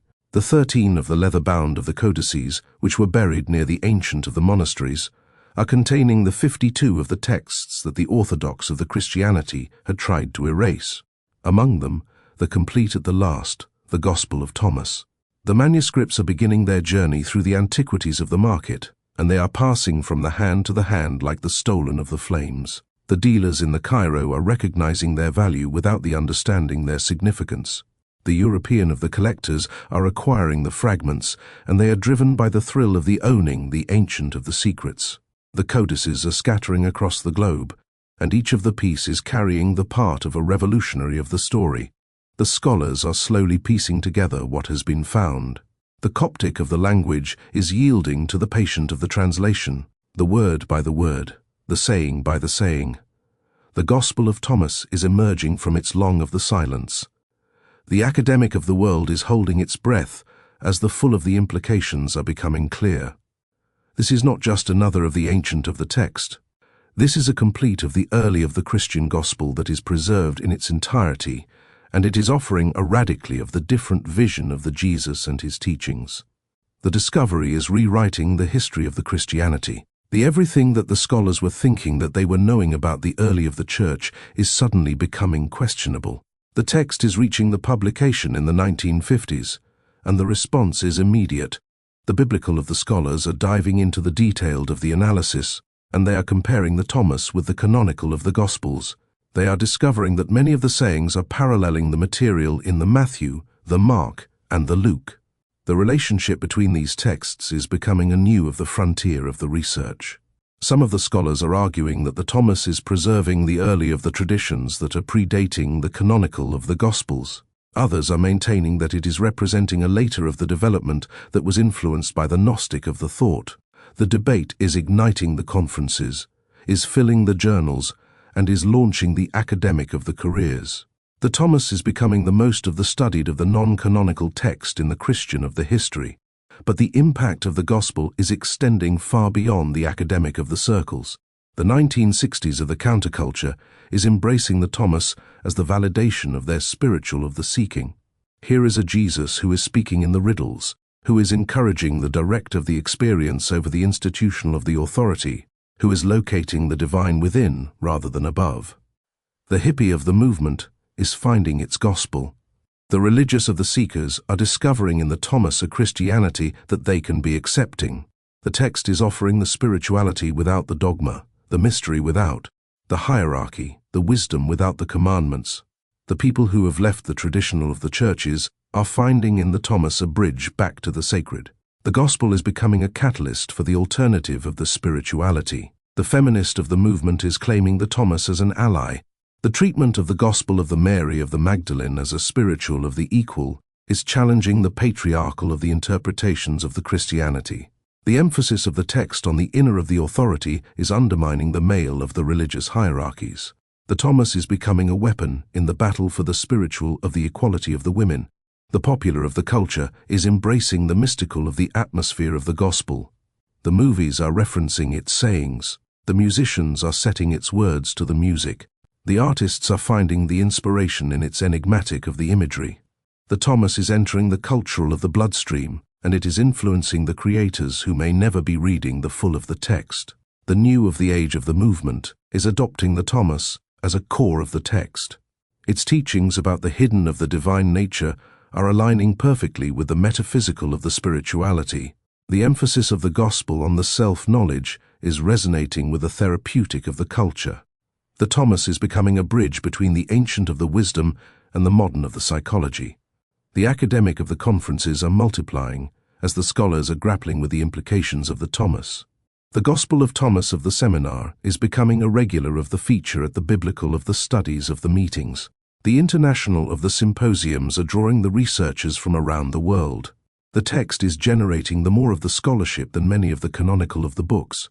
The publishers are recognizing the market of the potential. The new of the translations are appearing regularly, and each of them is claiming to capture the true of the meaning of the gospel. The study of the guides are helping the general of the readers to navigate the difficult of the sayings. The commentary of the series are multiplying, and they are offering the different of the perspectives on the significance of the text. The internet of the age is amplifying the reach of the Thomas exponentially. The websites that are devoted to the gospel are appearing by the hundreds. The online of the discussion of the groups are debating the meaning of the individual of the sayings. The digital of the libraries are making the text to be available to the anyone with an internet of the connection. The Thomas is achieving the global of the accessibility. The modern of the translations are proliferating, and each of them is a reflection of the different of the scholarly and the spiritual perspectives. Some of them are emphasizing the mystical of the dimensions of the text. Others are highlighting its social of the radicalism. Still of the others are focusing on its historical of the significance. The gospel is multiplying into the many of the versions, and each of them is speaking to the different of the audiences. The text is facing the new of the challenges in the digital of the age. The conspiracy of the theorists are claiming that it is containing the hidden of the codes. The sensationalist of the writers are exaggerating its anti-church of the message. The popular of the books are making the claims that the serious of the scholars are rejecting. The Thomas is becoming a battleground between the scholarship and the speculation, yet the core of the message of the gospel is remaining to be unchanged.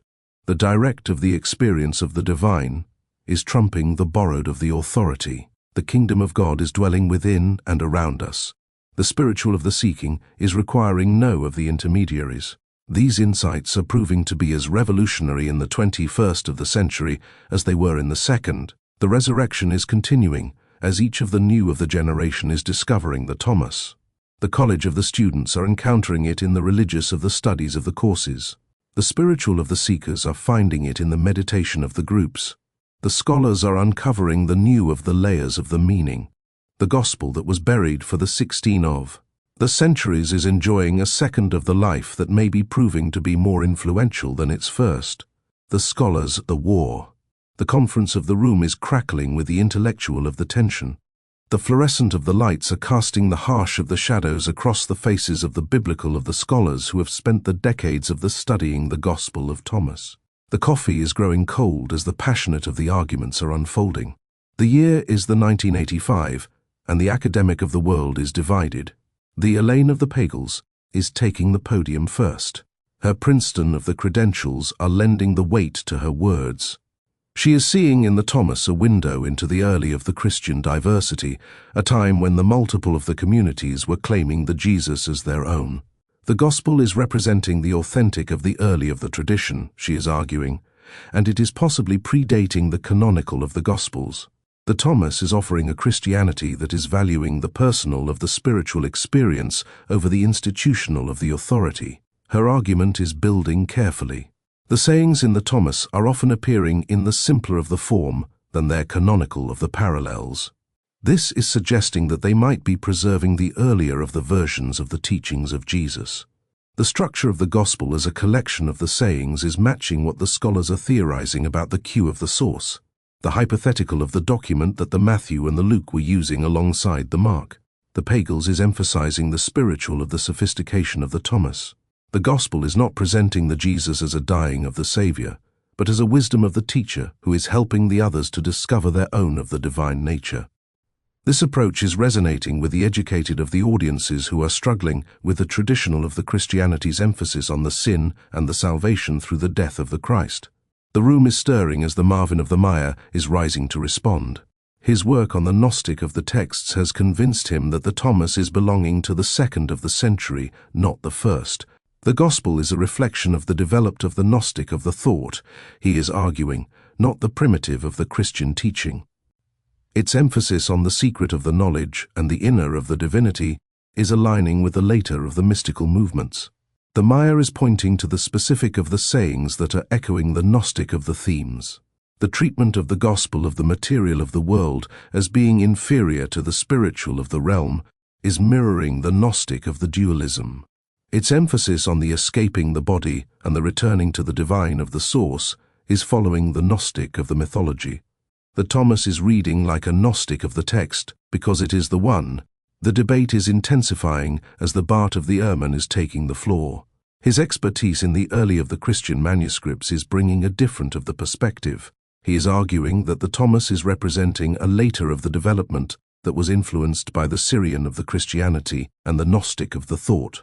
The sayings of the gospel may be sounding to be primitive, but this is a reflection of the deliberate of the archaizing rather than the authentic of the antiquity. The Ermine is dissecting the manuscript of the evidence.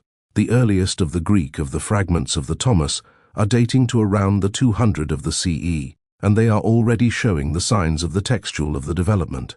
The complete of the Coptic of the version is even later, and it was translated from the Greek of the originals that may themselves be the copies of the copies. The transmission of the history is suggesting a text that was evolving over the time. He is challenging the assumption that the simpler is equaling the earlier. The ancient of the authors were often simplifying the complex of the traditions for the theological or the practical of the reasons.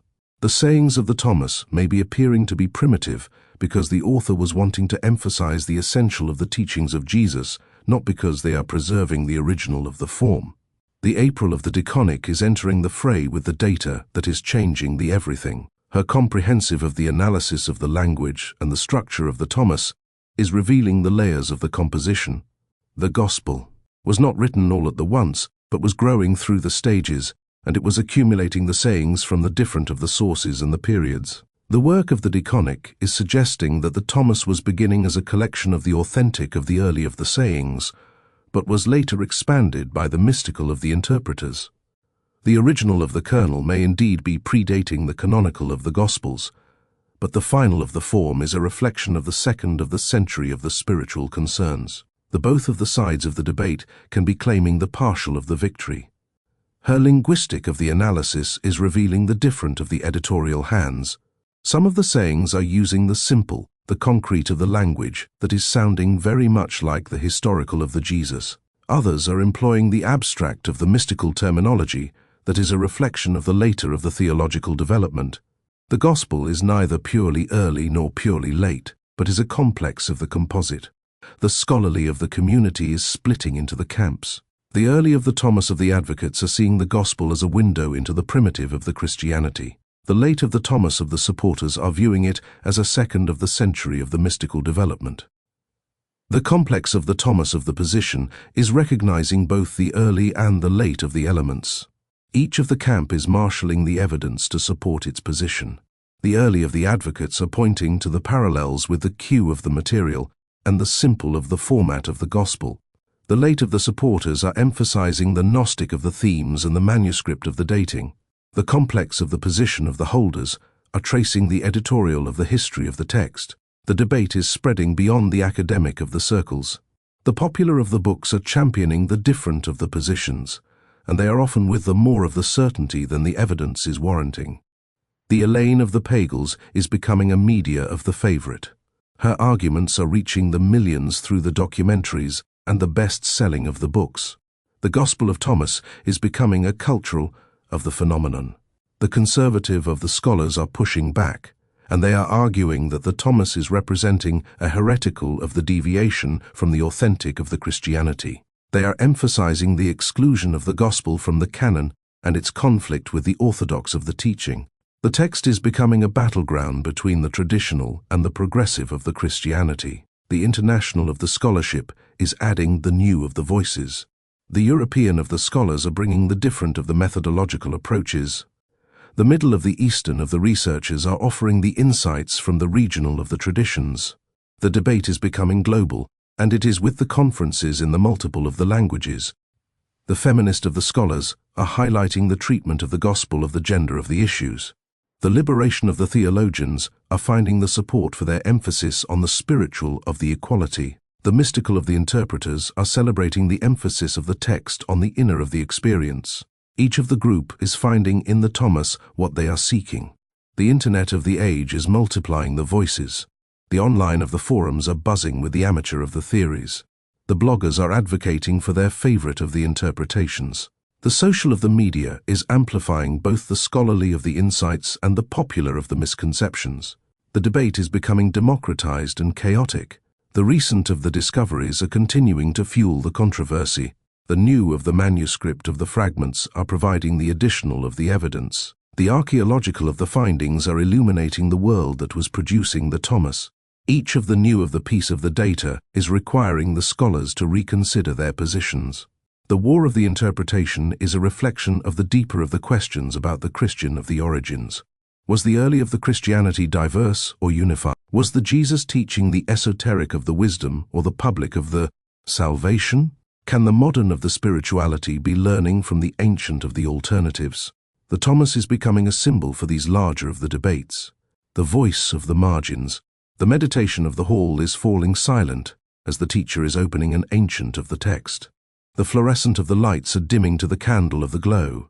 The urban of the seekers are settling into the lotus of the position.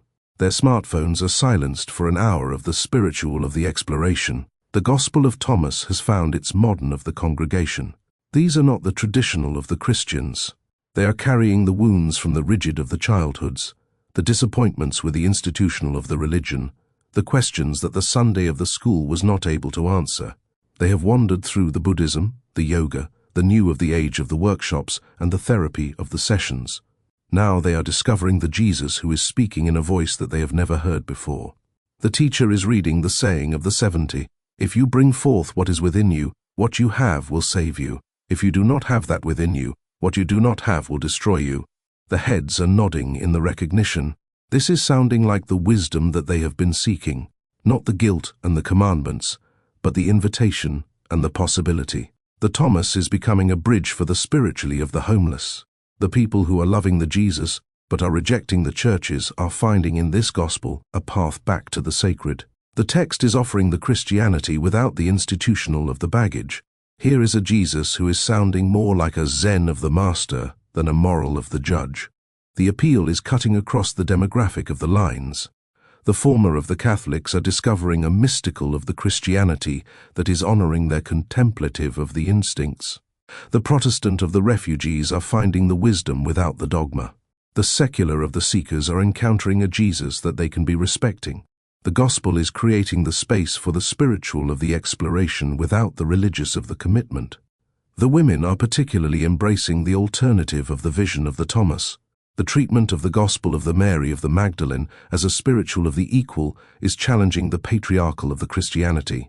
Its emphasis on the inner of the authority is undermining the male of the religious hierarchies.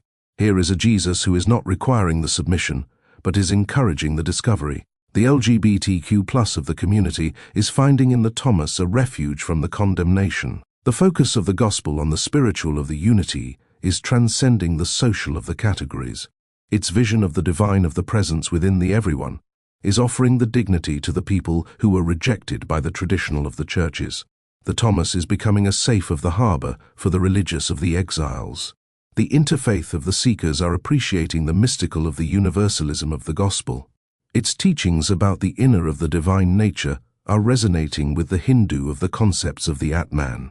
Its emphasis on the direct of the experience is echoing the Buddhist of the mindfulness. Its vision of the hidden kingdom is aligning with the Sufi of the spirituality. The Thomas is becoming a meeting of the ground for the wisdom of the traditions. The academic of the burnouts are discovering in the Thomas a spirituality that is honoring the intellectual of the honesty. The enigmatic of the sayings of the gospel are resisting the simple of the interpretation, and they are requiring the thoughtful of the engagement. Its refusal to offer the easy of the answers is appealing to the people who have grown tired of the religious of the certainty. Here is the faith that is embracing the mystery. The text is attracting the people in the transition. The midlife of the seekers who are questioning their life of the choices are finding in the Thomas the permission to explore the inner of the landscapes. The young of the adults who are rejecting the religion of their parents are discovering an alternative of the Christian path. The elderly of the people who are preparing for the death are encountering the teachings about the eternal of the life that are not requiring the belief in the specific of the doctrines. The Thomas is speaking to the therapeutic of the culture. Its emphasis on the self-knowledge is aligning with the psychological of the healing. Its teachings about the bringing forth what is within are sounding like the recovery of the wisdom. The gospel is becoming a spiritual of the companion for the people who are working through the trauma and the transformation. The environmental of the movement is finding in the Thomas a different of the relationship with the natural of the world. The vision of the gospel of the divine of the presence everywhere, including in the split wood and the lifted stones, is offering an alternative to the reputation of the Christianity for the environmental of the neglect. Here is a Jesus who is seeing the sacred in the material of the creation. The artists and the writers are gravitating toward the poetic of the language of the Thomas. The enigmatic of the sayings of the gospel are sparking the creative of the interpretation. Its mysterious of the imagery is inspiring the paintings, the poems, and the songs. The text is becoming a muse for the people who are seeking to express the ineffable. The marginalized are finding in the Thomas a voice for their experience. The inversions of the gospel of the social of the norms are speaking to the people who are outside the mainstream of the culture. Its emphasis on the hidden of the wisdom is validating the knowledge that is coming from the suffering. Here is a Jesus who is understanding the life on the edges. The recovery of the communities are discovering in the Thomas a spirituality that is not requiring the traditional of the religious commitment. The emphasis of the gospel on the transformation without the judgment is appealing to the people who are healing from the addiction. Its teachings about the finding the divine within are offering the hope without the shame. The text is becoming a resource for the spiritual of the direction. The contemplative of the guides are using the sayings of the Thomas as the meditation of the focuses. The retreat of the centers are offering the workshops on the mystical of the teachings of the gospel. The ancient of the text is finding the new of the life in the modern of the spiritual practice. The online of the communities are multiplying around the interpretation of the Thomas. The forums are buzzing with the discussions of the difficult of the sayings. The social of the media of the groups are sharing the personal of the insights. The gospel is becoming a focal of the point for the digital of the spirituality. The appeal is extending beyond the individuals to the whole of the communities. The alternative of the Christian of the churches are incorporating the Thomas into their worship. The interfaith of the groups are using the gospel as the common of the ground. The text is creating the new of the forms of the religious of the community. The mental of the health of the professionals are discovering in the Thomas a resource for the spiritual of the wellness. The emphasis of the gospel on the inner of the knowing is validating the personal of the experience. Its teachings about the finding the peace within are offering the therapeutic of the value. Here is the ancient of the wisdom that is supporting the modern of the healing. The text is facing the criticism from the traditional of the Christians who are seeing it as the dangerous of the deception. They are arguing that the Thomas is leading the people away from the authentic of the faith. The gospel is becoming a battleground between the institutional and the alternative of the Christianity. Yet, the stream of the seekers is continuing to flow toward the Thomas. In a world of the religious of the polarization, the gospel is offering a different of the possibility. Not the conversion, but the discovery. Not the submission, but the exploration. Not the answers, but the better of the questions. The voice of the margins is speaking through the Thomas to a world that is hungry for the authentic of the spirituality. The gospel that was buried for the 16 of the centuries has found its true of the audience. The people who are seeking the God outside the walls of the conventional of the religion. The sayings in detail. Part 1. The morning of the light is filtering through the monastery of the windows as we are opening the Gospel of Thomas to examine its most of the treasured of the teachings. Each of the saying is carrying the weight of the centuries, and it is polished smooth by the countless of the seekers who have found in these words a doorway to the divine.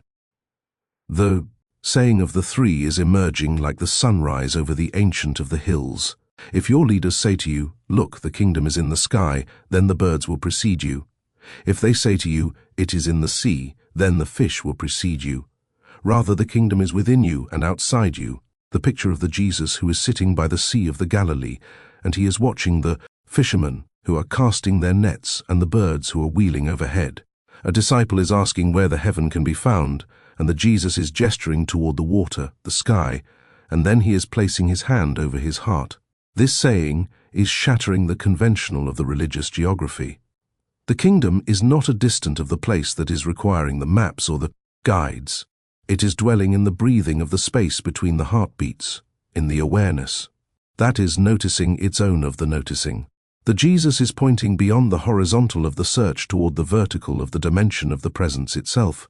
The teaching is continuing. When you know yourselves, then you will be known, and you will realize that you are the children of the living Father.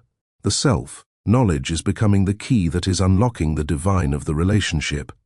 Not the surface of the self with its roles and its stories, but the deeper of the self. That is existing before the names and after the death. The saying of the 22 is unfolding like a parable within a parable. When you make the two into one, and when you make the inner like the outer, and the outer like the inner, and the upper like the lower, and when you make the male and the female into a single one, so that the male will not be male, nor the female be female, then you will enter the kingdom. The picture of the Jesus who is speaking to a group where the social of the divisions are running deep. The men and the women are sitting separately, the rich and the poor are wearing the different of the clothes.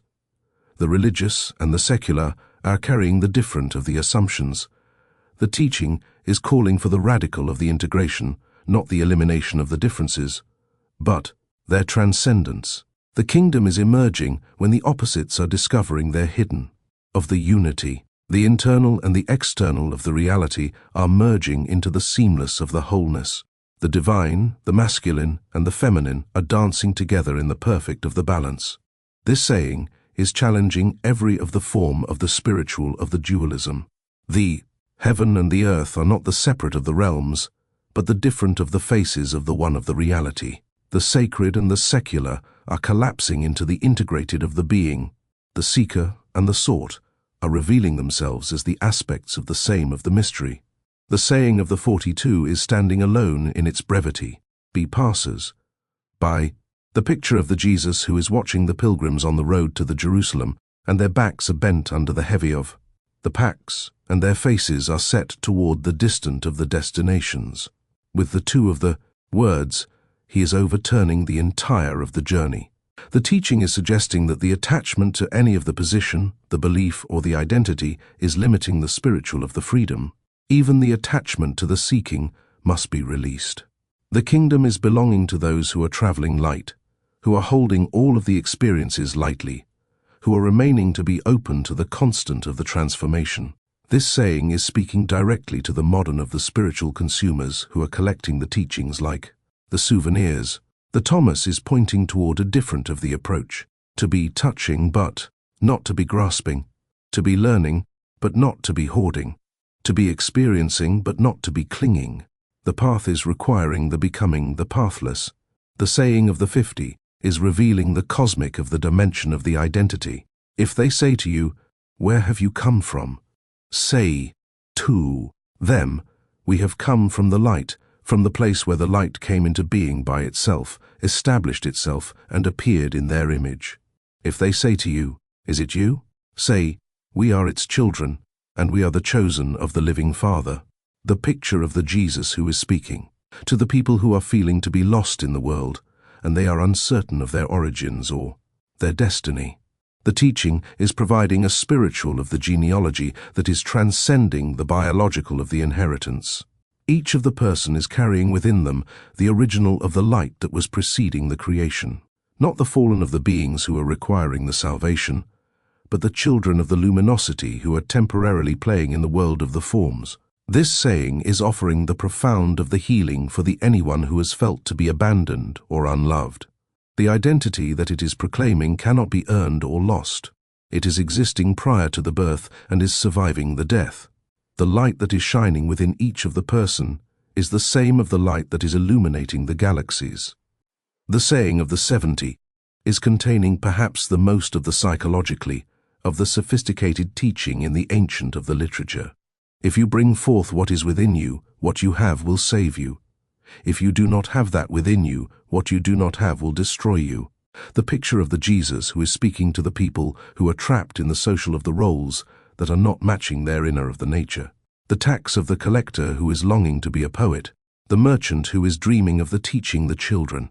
The housewife who is carrying the visions of the divine of the love. The teaching is suggesting that each of the person is carrying within them their own of the unique gift to the world. The expressing this gift is becoming a matter of the spiritual of the survival. The suppressing it is leading to the inner of the death. The kingdom is emerging when the people are having the courage to manifest their authentic of the nature. This saying is speaking directly to the modern of the therapy of the culture's emphasis on the self-expression, but it is going deeper than the personal of the fulfillment. The what is within you is referring not to the ego of the desires, but to the divine of the spark that is seeking the embodiment through each of the individual of the life. The saying of the 77 is exploding the conventional of the religious imagery. I am the light that is over all things. I am all. From me all came forth, and to me all have attained. Split a piece of wood, and I am there. Lift up a stone, and you will find me there. The picture of the Jesus who is standing in a carpenter's of the workshop, and the wood of the shavings are at his feet, and he is pointing to the ordinary of the materials of the creation. The teaching is revealing the cosmic of the consciousness that is speaking through the human of the form. The I that is speaking is not the personal, but the universal. The light that is shining through the Jesus is shining through the everything. The stones and the trees are becoming the temples. The work is becoming the worship. The ordinary of the world is revealing its sacred of the nature. This saying is challenging every of the form of the spiritual of the elitism. The divine of the presence is not requiring the special of the buildings or the rituals to manifest. It is dwelling equally in the cathedral of the stones and the garden of the rocks, in the sacred of the texts and the carpenters of the wood. The mystical is becoming as common as the breathing. The teaching is offering the profound of the comfort to the people who are feeling to be disconnected from the traditional of the religious settings. The God that they are seeking is not trapped in the distant of the heavens, but is living in the texture of the daily of the life. Every of the moment is becoming a potential of the encounter with the sacred. The Sayings in Detail, Part 2. The afternoon of the sun is slanting through the dusty of the air as we are delving deeper into the most of the challenging of the teachings of the Thomas. These sayings have sparked the centuries of the debate, and their meanings are shifting like the shadows as the different of the generations are discovering the new of the depths within the ancient of the words. The saying of the 114 is closing the gospel with the words that have troubled and have inspired the countless of the readers.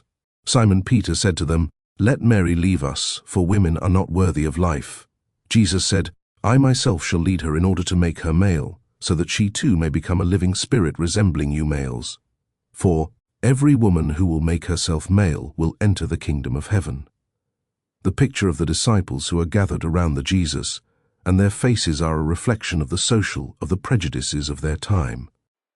The Mary of the Magdalene is sitting quietly, and her presence is challenging the assumptions about the spiritual of the capacity of the women.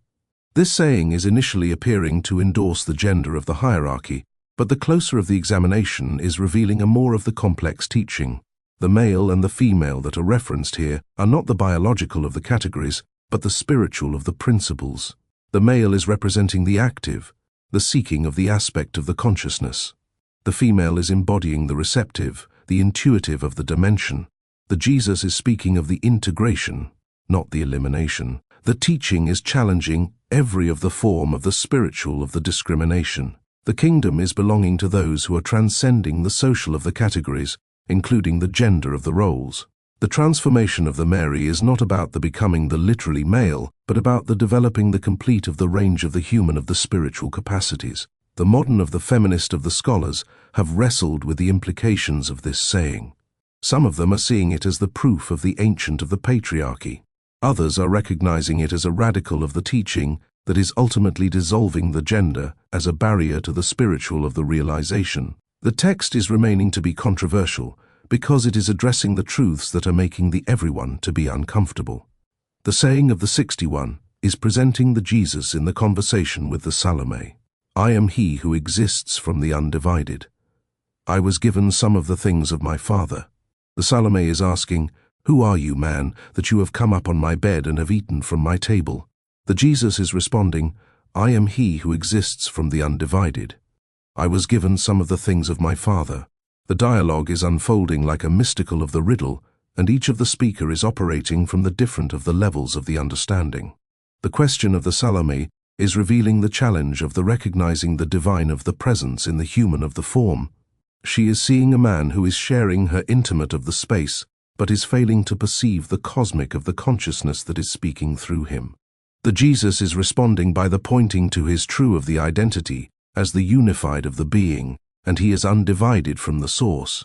The teaching is suggesting that the divine of the presence is often appearing in the unexpected of the forms. The sacred is not announcing itself with the fanfare, but is emerging through the ordinary of the human interactions. The recognition is requiring the eyes that are trained to see beyond the surface of the appearances. This saying is speaking to the anyone who has missed the sacred because they were looking for something more dramatic. The kingdom is revealing itself through the simple of the encounters, the shared of the meals, the intimate of the conversations. The attention is becoming the doorway to the revelation. The saying of the 17 is containing one of the most of the beloved of the promises of the Thomas. "I shall give you what no eye has seen, and what no ear has heard, and what no hand has touched, and what has never occurred to the human mind." The picture of the Jesus who is speaking to the people who are exhausted by the limitations of the ordinary of the experience. They have seen the beauty that is fading, have heard the music that is ending, have touched the love that is disappearing. He is offering something beyond the reach of the temporal of the change. The teaching is pointing toward a dimension of the reality that is transcending the sensory of the experience, not another of the object to be perceived, but the very of the capacity for the perception itself. The gift that the Jesus is offering is the recognition of what they already are, but have forgotten. This saying is resonating with the anyone who has glimpsed something beyond the ordinary of the consciousness. The moments of the profound of the peace, the experiences of the unity, the intimations of the immortality. The teaching is validating these glimpses and at the same time is pointing toward their source. The promise is extending beyond the individual of the experience to the collective of the transformation. The what that the Jesus is offering is not the personal of the enlightenment, but the emergence of the new of the possibilities for the human of the consciousness. The kingdom is representing the evolution in the spiritual of the awareness. The saying of the 37 is revealing the longing of the disciples for the direct of the encounter. When will you become revealed to us, and when shall we see you? The Jesus is responding, when you disrobe without being ashamed, and take up your garments and place them under your feet like little children and tread on them, then you will see the Son of the Living One, and you will not be afraid. The teaching is using the metaphor of the clothing to explore the spiritual of the identity. The disciples are seeking the external of the revelation, but the Jesus is pointing toward the internal of the transformation. The garments are representing the social of the roles, the adopted of the identities, the protective of the personas. The true of the seeing is requiring the courage to stand naked before the reality without the costumes that the ordinary of the life is demanding. The reference to the little children is evoking the natural of the state before the socialization is creating the false of the selves. The children are playing the dress-up without the confusing the costumes with the identity. They are putting on the roles lightly and are discarding them easily. This flexibility is becoming a model for the spiritual of the maturity. The teaching is challenging every of the form of the spiritual of the pretense. The authentic of the encounter with the divine is requiring the abandoning the masks that are separating us from the ourselves and the others. The revelation is coming not through the accumulating the spiritual of the credentials, but through the releasing them. The saying of the 106 is offering a promise that is transforming the conventional of the religious understanding. When you make the two one, you will become the sons of man, and when you say, "Mountain, move away," it will move away. The teaching is connecting the inner of the integration with the outer of the manifestation. The two that become one is referring to the fundamental of the divisions that are fragmenting the human of the consciousness, the subject and the object, the self and the other, the sacred and the secular. When these apparent of the opposites are revealing their hidden of the unity, the extraordinary of the capacities are emerging. The mountain, moving of the metaphor, is pointing beyond the literal of the miracle, working toward the transformation of the seemingly of the impossible situations. When the consciousness is recognizing its own of the creative power, the external of the limitations are dissolving. The kingdom is becoming a realm where the faith is literally moving the mountains. This saying is speaking to the anyone who has felt to be powerless in the face of the overwhelming of the challenges. The teaching is suggesting that the perceived of the limitations are often a reflection of the internal of the divisions rather than the external of the realities. The integration is unlocking the possibilities that the separated of the consciousness is not able to imagine. The saying of the 113 is addressing the questions of the disciples about the timing. His disciples said to him, "When will the kingdom come?" Jesus said to them, "It will not come by waiting for it. It will not be a matter of saying, 'Here it is,' or 'There it is.' Rather, the kingdom of the Father is spread out upon the earth, and men do not see it." The picture of the disciples who are scanning the horizon for the signs of the divine of the intervention, and the kingdom is blooming beneath their feet. The teaching is dissolving the future of the orientation that is characterizing so much of the religious of the seeking. The kingdom is not coming because it is already here, not hidden in some of the distant of the realm, but is spread out upon the earth like the morning of the dew. The limitation is lying not in the absence of the kingdom, but in the blindness of the perception. This saying is offering the profound of the relief to the spiritual of the seekers who have exhausted themselves in the waiting for the enlightenment. The search is ending not in the finding something new, but in the recognizing what was never lost. The kingdom is revealing itself when the seeking is stopping and the seeing is beginning. The final of the phrase is carrying the particular of the poignancy. Men do not see it. The masculine of the pronoun is suggesting that the rational, the goal-oriented of the consciousness is often missing what the receptive of the awareness is perceiving immediately. The kingdom is belonging to those who can be receiving rather than be achieving. These sayings are working together like the movements in a mystical of the symphony.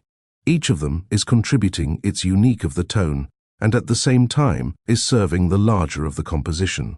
Together, they are creating a portrait of the spiritual, of the possibility that is continuing to inspire the seekers across the centuries and the cultures, the Gospel's legacy. The bookstore of the meditation of the group is closing their copies of the Thomas as the evening of the shadows are lengthening across the floor. Somewhere across the town, a seminary of the student is typing the sayings of the Gospel into her thesis on the alternative of the Christianity. In a prison of the cell, an inmate is copying the saying of the 70 into his journal.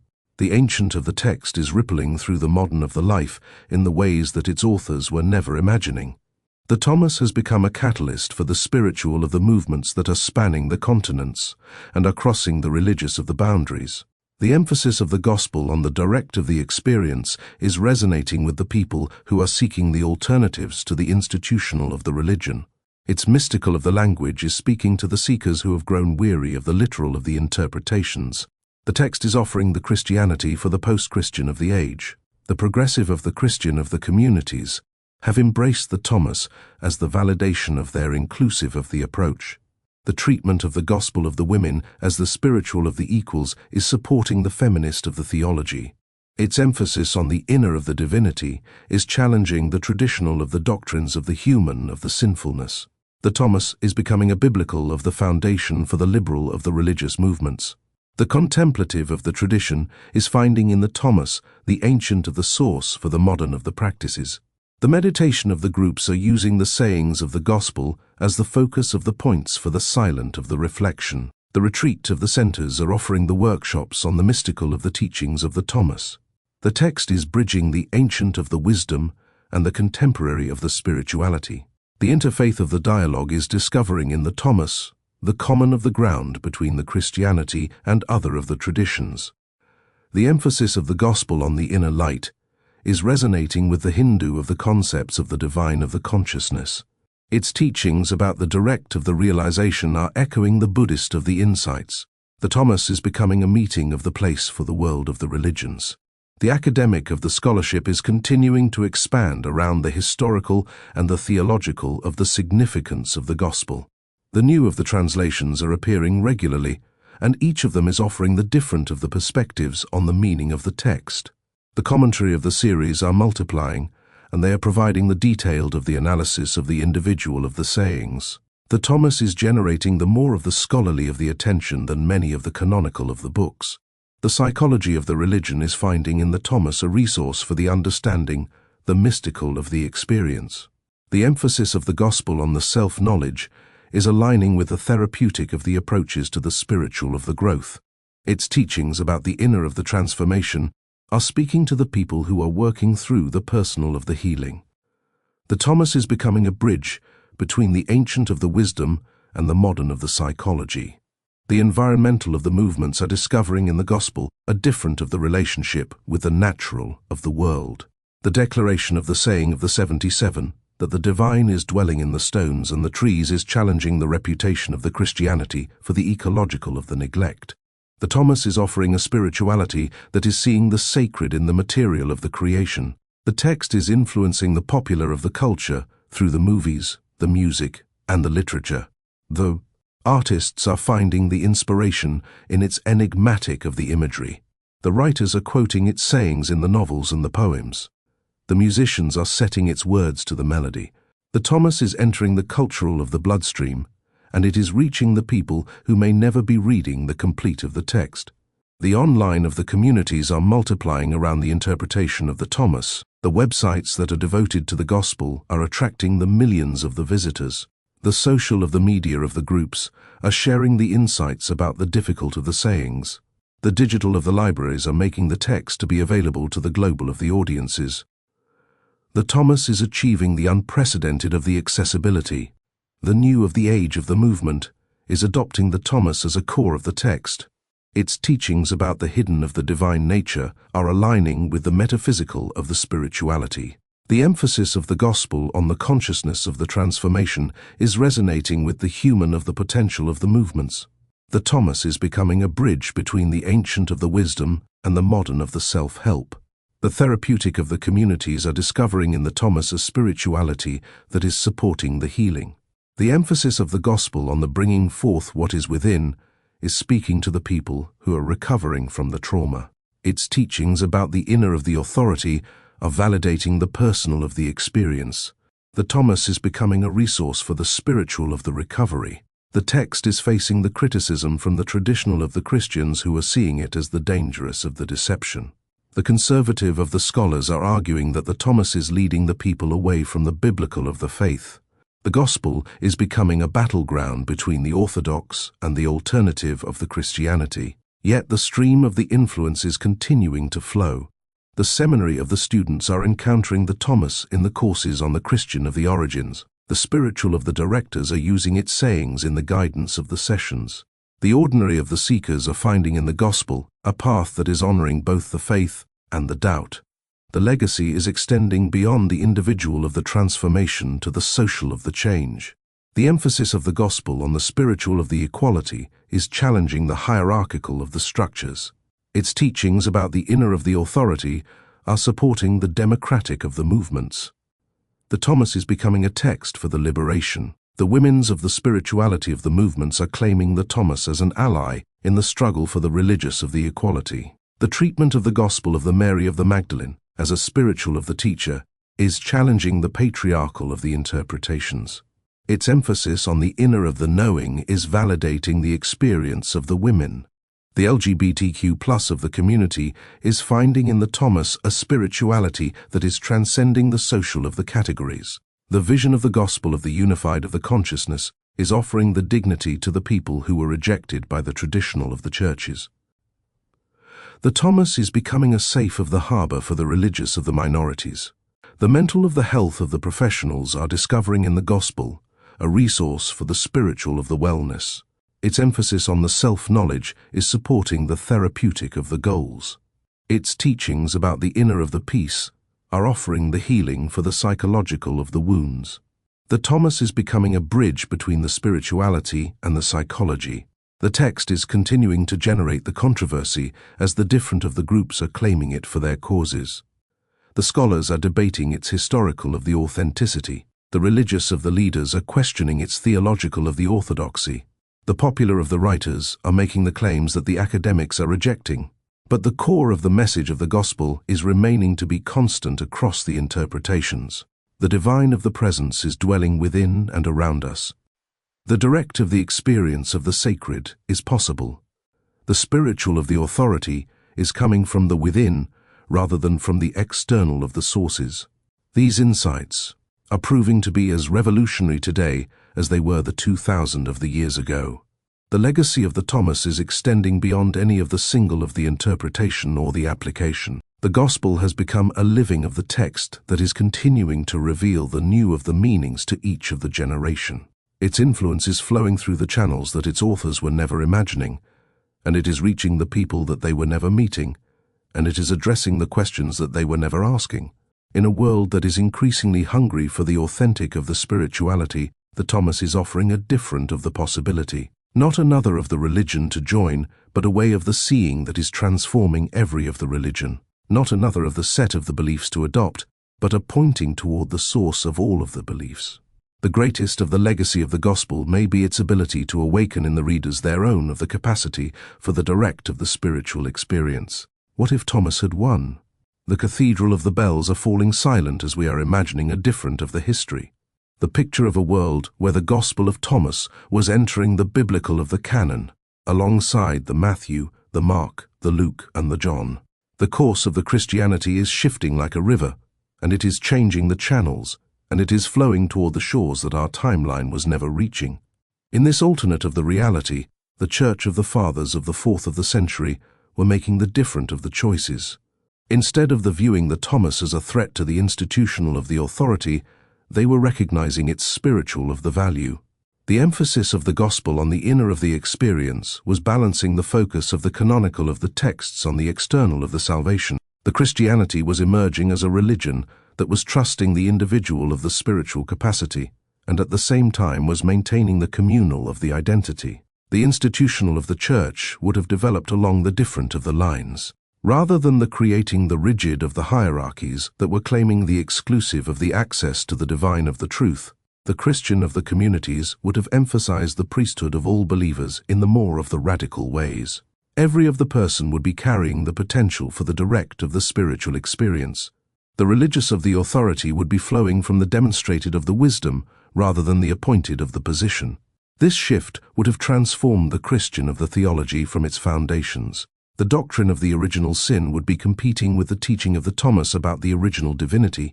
Instead of the viewing the humans as the fallen of the beings who were requiring the external of the salvation, the Christianity would be recognizing the people as the temporarily of the forgetful children of the light.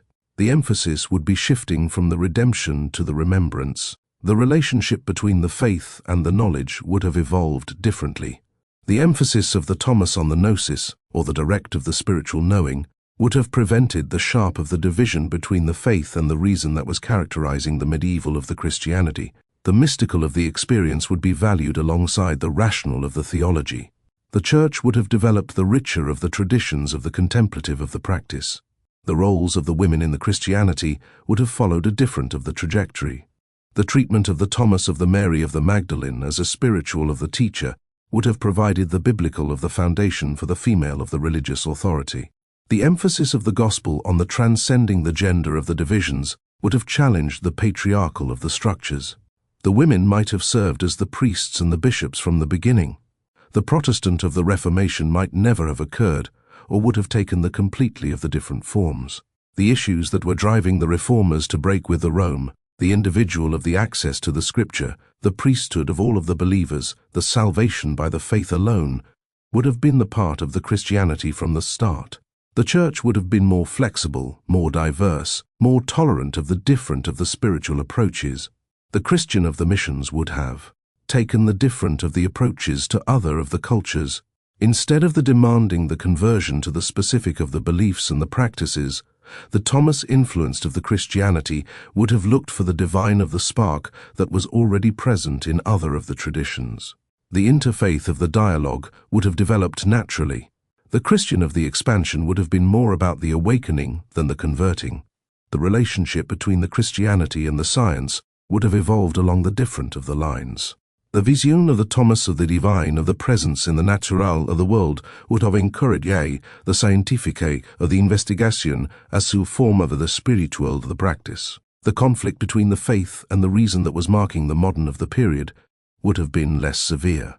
The Christianity would have been more comfortable with the evolving of the understanding. The development of the Western of the philosophy would have taken the different of the directions. The sharp of the dualism between the mind and the matter, the sacred and the secular, that was characterizing the medieval of the thought, would have been softened by the emphasis of the Thomas on the unity. The mystical of the philosophy would have maintained the stronger of the influence. The secularization of the knowledge would have proceeded more gradually. The art and the literature would have reflected the different of the spiritual sensibilities. Instead of the focusing primarily on the suffering and the sacrifice of the Christ, the Christian of the art would have celebrated the divine of the presence in the ordinary of the life. The mystical of the tradition would have produced the richer of the artistic expression. The beauty would have been recognized as a pathway to the divine. The social of the implications would have been enormous. The emphasis of the Thomas on the spiritual of the equality would have challenged the social of the hierarchies more directly. The teachings of the gospel about the inner of the authority would have supported the democratic of the movements earlier. The Christianity would have been more naturally allied with the social of the justice of the causes. The psychological of the dimension of the faith would have developed differently.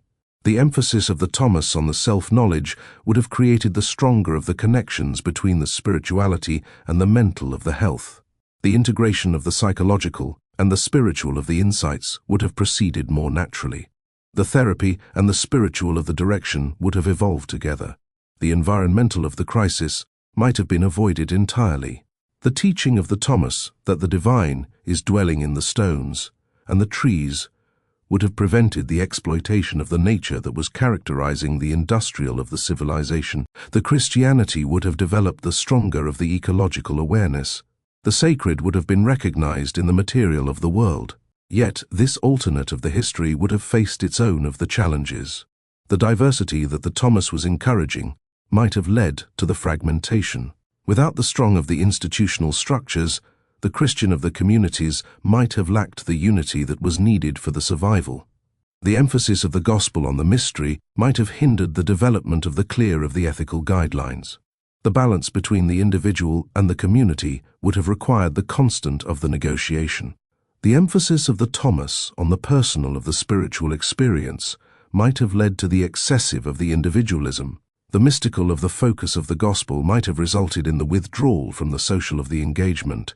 The Christianity would have needed to develop the new of the forms of the accountability. The relationship with the political of the power would have been more complex. The anti-hierarchical of the message of the Thomas would have challenged the imperial of the Christianity from the start. The emphasis of the gospel on the inner of the transformation would have competed with the need for the social of the order. The Christianity would have been more prophetic, but perhaps less influential. The gender of the transcendence that the Thomas was advocating might have created the different of the problems. The vision of the gospel of the moving beyond the male and the female might have failed to address the real of the inequalities that the women were facing. The emphasis on the spiritual of the equality might have obscured the need for the social of the change. The mystical of the emphasis might have led to the spiritual of the elitism. The teachings of the Thomas about the secret of the knowledge could have created the insider of the groups that were excluding the others. The difficult of the language of the gospel might have been accessible only to the educated of the elites. The Christianity would have needed to maintain its inclusive of the message. As we are returning to our actual of the history, we are seeing both what was lost and what was gained. The Christianity that was emerging without the Thomas was developing the strong of the institutions, the clear of the doctrines, and the global of the influence. But it was also losing the mystical of the dimension that the Thomas was representing. The rediscovery of the gospel in the 20th of the century is suggesting that the time may have come for the integration. Perhaps the future of the Christianity is lying not in the choosing between the Thomas and the canonical of the Gospels, but in the holding them in the creative of the tension.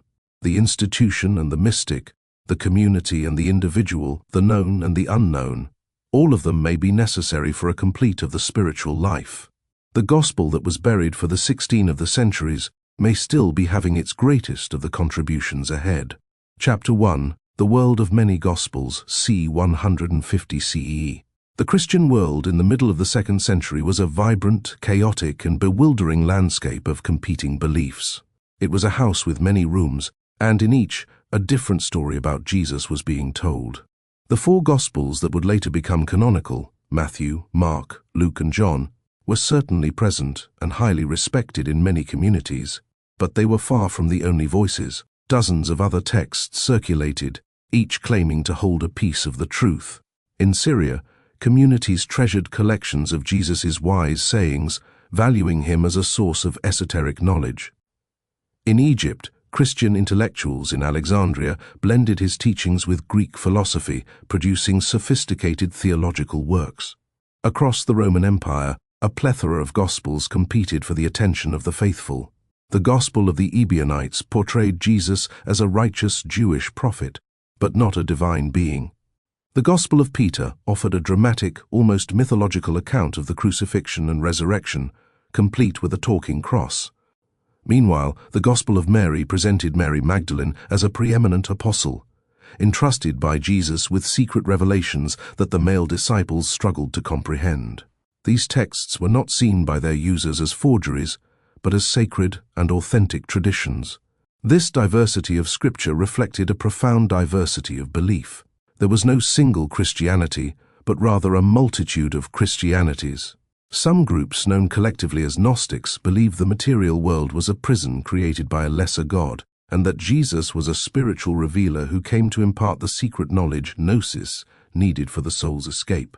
Other groups, like the Jewish Christians, insisted that followers of Jesus must continue to observe Jewish law, including circumcision and dietary rules. Still others, influenced by the teachings of Paul, argued that faith in Christ's death and resurrection was the sole requirement for salvation, open to Jew and Gentile alike. There was no central authority to resolve these differences. The concept of a single universal church with a unified doctrine was still in its infancy. Authority was local and often charismatic. A community might follow the teachings of a respected elder, a wandering prophet, or a visionary teacher. While bishops were beginning to emerge as leaders in major urban centers like Rome, Antioch, and Alexandria, their authority was regional at best. A Christian traveling from Rome to Alexandria would have found familiar rituals, but also profoundly different theological ideas, and perhaps even a different set of revered gospels. This theological marketplace was dynamic and creative. Believers wrote new texts, composed new hymns, and developed new rituals to express their understanding of Jesus' message.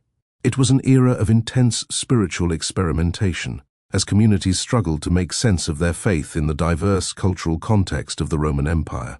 They drew on Jewish scripture, Greek philosophy, and local mystery religions to articulate what they believed. This creative ferment produced a remarkable body of literature, of which the Nag Hammadi library is but one surviving snapshot. The Gospel of Thomas was a product of this world.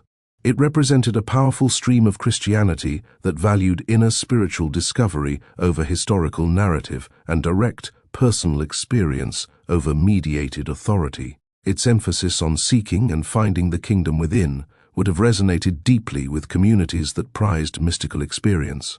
To its original readers, it was not a heretical text, it was simply the gospel, the good news as their tradition had preserved it. However, this rich diversity was inherently unstable. As the Christian movement grew, the lack of unity became a critical problem. How could one be sure they were following the true message of Jesus when so many conflicting versions existed? This question created a deep anxiety and a powerful desire for clarity, certainty, and order. It was out of this desire that a powerful movement toward a single, unified orthodoxy would soon arise. A movement that would eventually choose to silence the many other voices, including the one found in the Gospel of Thomas. As the 2nd century drew to a close, the first great architect of Christian orthodoxy emerged in the city of Lugdunum, in Roman Gaul, modern-day Lyon, France. Bishop Irenaeus was not a speculative philosopher, but a pastoral leader, deeply concerned by the theological chaos he saw tearing communities apart. He witnessed believers being swayed by Gnostic teachers who, in his view, twisted the faith into an unrecognizable mythology. In response, Irenaeus took up his pen and wrote a monumental 5-volume work titled Adversus Heresies Against Heresies, a systematic attack on all forms of Christianity that deviated from what he considered the one true faith. The foundation of Irenaeus's argument was the concept of apostolic succession. He argued that the true teachings of Jesus were not secret revelations, but public traditions passed down in an unbroken chain from the apostles to their own appointed successors, the bishops. For Irenaeus, the truth was not hidden, it was preserved in the open, in the great churches founded by apostles, such as the one in Rome. This immediately created a standard by which to judge all other teachings. If a doctrine could not be traced directly back to the apostles through this public chain of command, it was by definition false and heretical. This principle had profound implications for Scripture. Irenaeus was the first major Christian writer to argue forcefully for the exclusive authority of only 4 Gospels. He declared that just as there are 4 corners of the earth, 4 primary winds, and 4 living creatures pulling God's chariot, so too must there be 4, and only 4, authoritative Gospels. He championed Matthew, Mark, Luke, and John, arguing that they provided a complete and divinely ordained picture of Christ. Any other gospel, like that of Thomas, was therefore superfluous and illegitimate, a fraudulent text created by heretics to support their own deviant ideas. To counter the Gnostics' claim of a secret oral tradition, Irenaeus formulated what became known as the rule of faith, regula fidei. This was a summary of the core apostolic teachings, focusing on one God, the creator of all, the incarnation, death, and resurrection of his Son, Jesus Christ, and the work of the Holy Spirit. This rule of faith acted as a doctrinal yardstick. Any text or teaching, no matter how eloquently argued or spiritually appealing, that contradicted this basic narrative was to be rejected. The Gospel of Thomas, with its lack of a creation story and its silence on the crucifixion and resurrection, failed this test spectacularly. Irenaeus did not engage with the Gospel of Thomas as a source of potential spiritual wisdom. He saw it and other Gnostic-tinged texts as a spiritual poison. He quoted from them extensively in his work, but only to expose what he considered their absurdities and contradictions.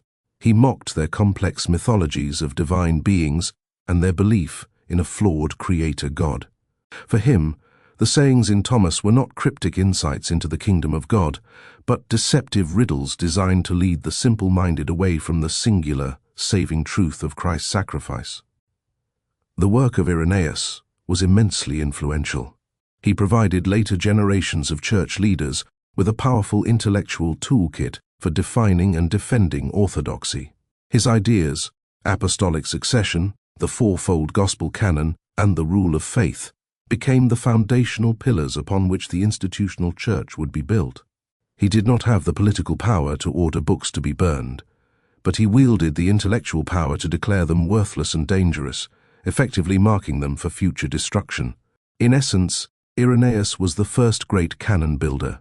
He drew a hard line in the sand, creating a clear distinction between us, the Apostolic Orthodox Church, and them, the heretics. While this brought a much-desired clarity and unity to many Christian communities, it also began the long and often brutal process of narrowing the faith. The rich diversity of the early period was now seen not as a sign of spiritual creativity, but as a dangerous plague of error. The war on heresy had begun, and the Gospel of Thomas was now officially an enemy text. The intellectual arguments of theologians like Irenaeus would have remained abstract debates without a structure to enforce them.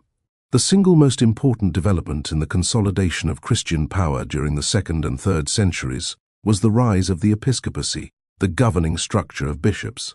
In the earliest Christian communities, leadership was often fluid and charismatic, resting with apostles, prophets, and itinerant teachers. By the mid-2nd century, however, a more formal three-tiered hierarchy of bishops, episcopoi, presbyters, presbyteroi, and deacons, diaconoi, had become the standard in most major Christian centers. The bishop was the key figure in this new structure. Originally perhaps just one of several elders, the bishop evolved into the single, supreme leader of the Christian community in a given city. He was seen as the chief pastor, the main celebrant of the Eucharist, and, most importantly, the guardian of the true faith. The bishop became the living embodiment of the apostolic succession that Irenaeus had championed.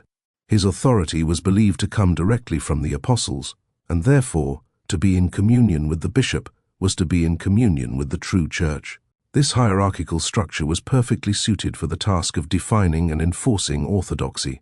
Bishops within a region began to meet in synods or councils to discuss doctrinal disputes and agree upon common policies. When a heretical teacher appeared in a city, it was the bishop's responsibility to refute their teachings, excommunicate them from the community, and warn other bishops of the danger.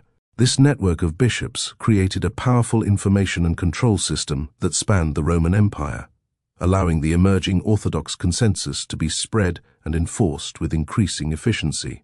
The authority of the bishop also extended to Scripture. It was the bishop who decided which texts would be read during communal worship. As the idea of a fixed four-gospel canon gained traction, bishops began to actively promote Matthew, Mark, Luke, and John while excluding others. A text like the Gospel of Thomas, with its emphasis on individual spiritual insight and its lack of interest in the historical narrative central to Orthodox worship, would have been deemed unsuitable for public reading. Its use was relegated to private study groups, which were themselves coming under suspicion. The bishops of several key cities began to claim a special, preeminent authority. The Bishop of Rome, claiming succession from the Apostle Peter, began to assert a unique primacy. The bishops of Alexandria and Antioch, representing ancient and intellectually vibrant Christian centers, also wielded immense influence. The theological pronouncements of these powerful bishops carried enormous weight throughout the Christian world, and their agreement on which books constituted true scripture was a major step toward a closed canon. This rising episcopal power created a direct conflict with the kind of spirituality represented by the Gospel of Thomas. Thomas champions a radically democratic and individual path to the divine. It suggests that anyone can find the truth through their own inner seeking, without the need for an intermediary. The authority it values is that of direct personal experience. This stood in stark contrast to the institutional authority of the bishop, which was based on office, tradition, and succession. A church that embraced Thomas would have little need for a powerful bishop. Thus, the struggle for orthodoxy was also a struggle for power.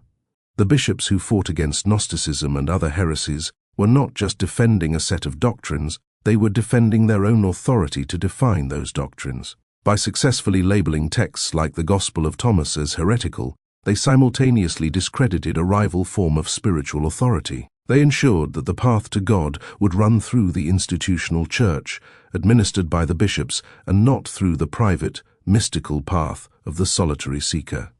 The middle of the 3rd century plunged the Roman Empire into a period of profound chaos and instability that historians now call the crisis of the 3rd century.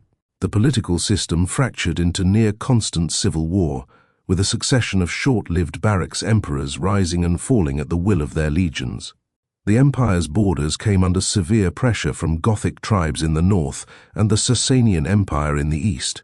The economy was in freefall, with rampant inflation, collapsing trade routes, and crushing taxation. This climate of existential dread fostered a deep-seated desire to restore the old certainties and traditional values that had, it was believed, once made Rome great.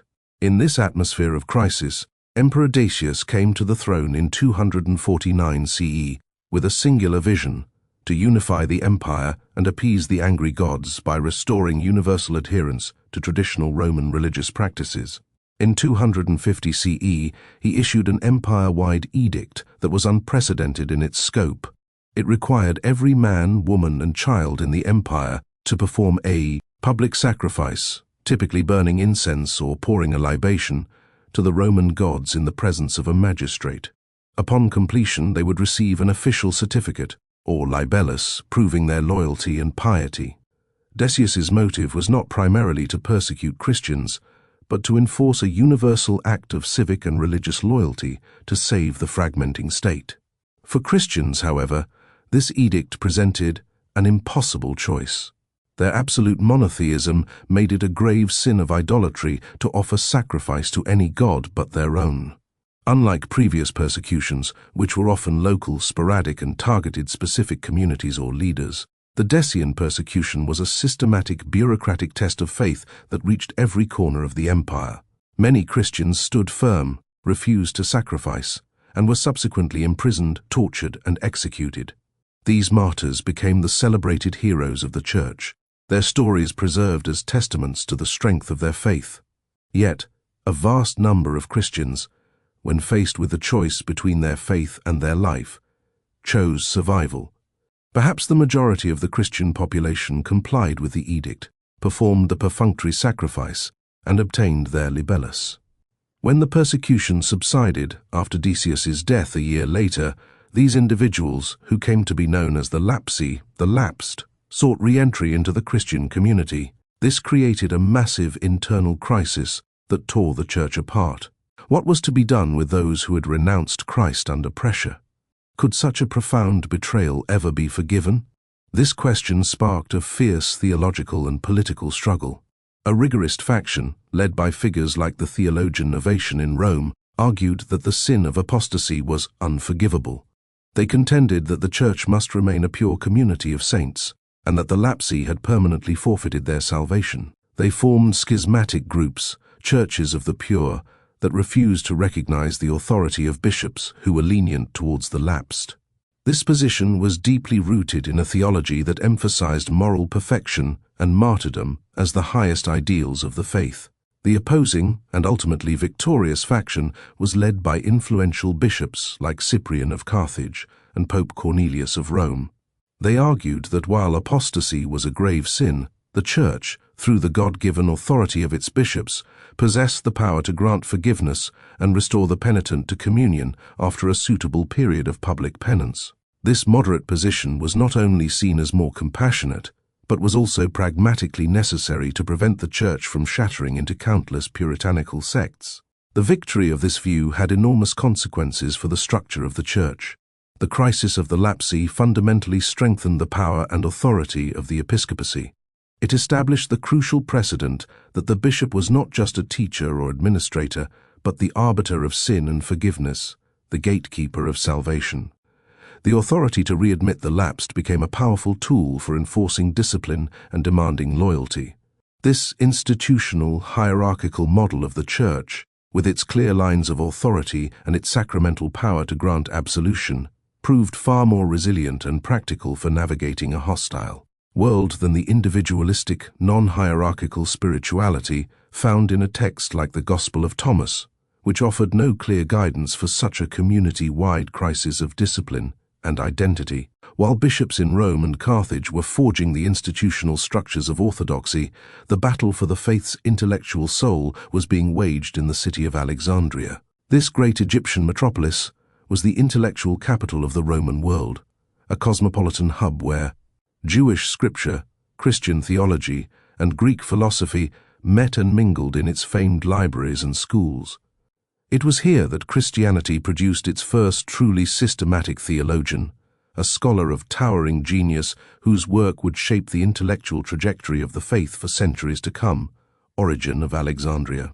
Origen was a prodigy, a man of immense learning and ascetic discipline who became the head of the catechetical school of Alexandria while still a young man. He was not content with simple statements of faith. He sought to create a comprehensive Christian worldview that could stand alongside and even surpass the great philosophical systems of the Greeks. He devoted his life to the scholarly study of Scripture, believing that the sacred texts contained all the mysteries of God, accessible through rigorous intellectual and spiritual effort. His output was legendary, with his students reputedly needing 7 scribes just to keep up with his dictation. His most monumental scholarly achievement was the Hexapla, a colossal work of textual criticism on the Old Testament.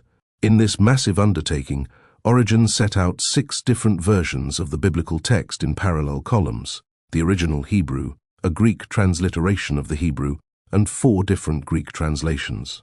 This allowed for a meticulous, line-by-line comparison, an effort to establish the most accurate and authentic version of the sacred text. This scholarly impulse, the desire to compare, categorize, and define the boundaries of authentic scripture, was a crucial step toward the idea of a fixed and closed canon. When it came to the Christian writings that would later form the New Testament, Origen applied a similar scholarly methodology. Living and working in the vibrant but diverse theological climate of Alexandria, he was aware of the many different Gospels and epistles in circulation. In his commentaries, he became one of the first Christian writers to systematically categorize these texts. He divided them into 3 groups: those that were universally accepted by the churches, like the 4 Gospels and Paul's letters; those that were disputed but still read by some, like the Epistle of James or Shepherd of Hermas; and those that were completely spurious and heretical, which should be rejected by all. It is in this 3rd category that Origen placed the Gospel of Thomas. He was aware of the text and explicitly named it in his writings, but he dismissed it as a forgery used by heretical groups. As the most respected Christian scholar of his time, Origen's judgment carried immense weight. His condemnation effectively blacklisted the Gospel of Thomas for the entire Orthodox intellectual tradition. For centuries to come, any scholar who encountered it would do so through the lens of Origen's dismissal, viewing it not as a potential source of authentic tradition, but as a known work of heresy. Ironically, Origen's own theology was deeply mystical and often shared a similar spirit to the Gospel of Thomas. He was a master of the allegorical method of interpretation, believing that Scripture had multiple layers of meaning. Beyond the literal and moral senses, he sought a deeper, spiritual meaning, a hidden wisdom accessible only to the mature believer. However, Origen believed that this spiritual depth could and should be found within the 4 canonical Gospels. He saw no need for alternative texts, arguing that the apostolic writings, when properly interpreted, contained all the secret sayings a seeker could ever need. Origen's legacy is complex. After his death, some of his more speculative teachings were themselves condemned as heretical. Nonetheless, his contribution to the formation of the Orthodox mind was decisive. He provided the intellectual framework for defending the 4-gospel tradition and for rejecting texts like Thomas. He demonstrated that one could be a profound mystic and a rigorous intellectual while remaining within the bounds of the emerging Orthodox Church. In doing so, he helped ensure that the stream of Christianity that valued apostolic narrative would triumph over the one that valued esoteric sayings. The end of the 3rd century brought a period of grim stability to the Roman Empire under the iron-fisted rule of Emperor Diocletian. He reorganized the government, reformed the currency, and secured the borders through his system of the Tetrarchy, a rule of 4 co-emperors. Central to his vision of restoration was a revival of traditional Roman piety and a deep suspicion of Christianity, which he viewed as a dangerously atheistic and disloyal organization. Its hierarchical structure, its refusal to participate in state cults, and its exclusive loyalty to Christ were seen as a direct threat to the unity and security of the empire. In 303 CE, after years of growing hostility, Diocletian and his co-emperors unleashed what became known as the Great Persecution, the most sustained and systematic attempt to eradicate Christianity in the empire's history. A series of edicts were issued, each more severe than the last. The first ordered the destruction of all churches and the confiscation of sacred scriptures for burning. Subsequent edicts mandated the arrest of all clergy and eventually required all citizens, as in the Decian persecution, to offer sacrifices to the gods on pain of death. The specific command to burn the scriptures was a new and devastating element. Roman authorities had finally understood that Christianity was fundamentally a religion of the book. They reasoned that if they could destroy the texts that contained the faith's stories, laws, and theology, they could break the back of the religion itself. This policy placed Christian communities and their leaders in an agonizing position. Roman soldiers would raid churches and private homes, demanding that all sacred books be handed over to be cast into the fire. This created a new class of sinner and saint. Those who refused to surrender their scriptures were often tortured and executed, joining the revered ranks of the martyrs. However, many bishops and clergy, hoping to save their own lives and the lives of their flock, complied. They handed over books to be burned and were forever branded as traditores, a Latin term meaning those who handed over, the root of the modern word traitor. The crisis of the traditores would later cause a major schism, particularly in North Africa, further highlighting the need for clear episcopal authority. This imperial policy of book burning acted as a violent and highly effective filter for the Christian canon. When faced with a Roman magistrate demanding their books, a Christian community had to make an immediate and life-altering decision about which texts were truly essential. The core scriptures, the 4 narrative Gospels of Matthew, Mark, Luke, and John, and the foundational letters of Paul, were the texts they were most willing to risk death to protect. These were the books read every week in their worship services, the basis of their shared faith. Conversely, texts that were considered secondary, disputed, or esoteric were far more likely to be sacrificed to the flames. A bishop, when forced to choose, would hand over a copy of the Gospel of Thomas or the Acts of Thecla to save his community's cherished copy of the Gospel of Matthew. The persecution therefore did not create the canon, but it brutally accelerated its formation. It physically eliminated countless copies of non-canonical texts from circulation, leaving the emerging Orthodox collection of scriptures with far less competition. The Great Persecution ultimately failed to destroy Christianity. The faith had grown too large and resilient. It did, however, leave the church hardened and transformed. It reinforced the authority of the bishops who had guided their communities through the crisis and had adjudicated the fate of the traditores. More importantly, it had a profound effect on the scriptural landscape. The texts that survived the flames in the greatest numbers were those that the majority of Christians had deemed indispensable. The Gospel of Thomas, already viewed with suspicion by the Orthodox and used by smaller, more marginal groups, was likely a major casualty of this state-sponsored campaign of literary destruction. The Great Persecution, though savage, ultimately failed to break the Christian faith. It did, however, leave the Roman Empire more fractured than ever. Following the abdication of Diocletian in 305 CE, his carefully constructed system of a 4-emperor tetrarchy collapsed into a series of brutal civil wars. Ambitious generals and the sons of former emperors vied for supreme power, tearing the empire apart in their struggle. From this crucible of conflict emerged a cunning and determined contender in the West. Flavius Valerius Constantinus, known to history as Constantine the Great. Stationed in Britain and Gaul, he consolidated his power and prepared to march on Italy to confront his primary rival, Maxentius, who controlled Rome. The turning point of the war, and arguably of Western history, came on the eve of the Battle of the Milvian Bridge in October 312 CE. According to the Christian historian Eusebius, as Constantine prepared his troops for the decisive battle outside Rome, he looked up to the sun and saw a cross of light above it, accompanied by the Greek words "Einu tau mikronutau o nuikapalpha," in this, conquer. Another account, from the scholar Lactantius, states that the vision occurred in a dream. In both versions, Constantine was commanded to use this divine sign as his standard in the coming fight. This was a moment of profound religious and military significance, a direct appeal from the Christian God to a Roman emperor. Obeying the vision, Constantine ordered his soldiers to mark their shields with the Chi Rho symbol, a monogram formed by the first two Greek letters of Christ, Ka. The next day, his army, though likely outnumbered, advanced on Maxentius's forces. The battle was a resounding success for Constantine. Maxentius's troops were routed, and in the chaotic retreat back across the Tiber River via the Milvian Bridge, the bridge collapsed. Maxentius himself was thrown into the river and drowned, his body recovered the next day.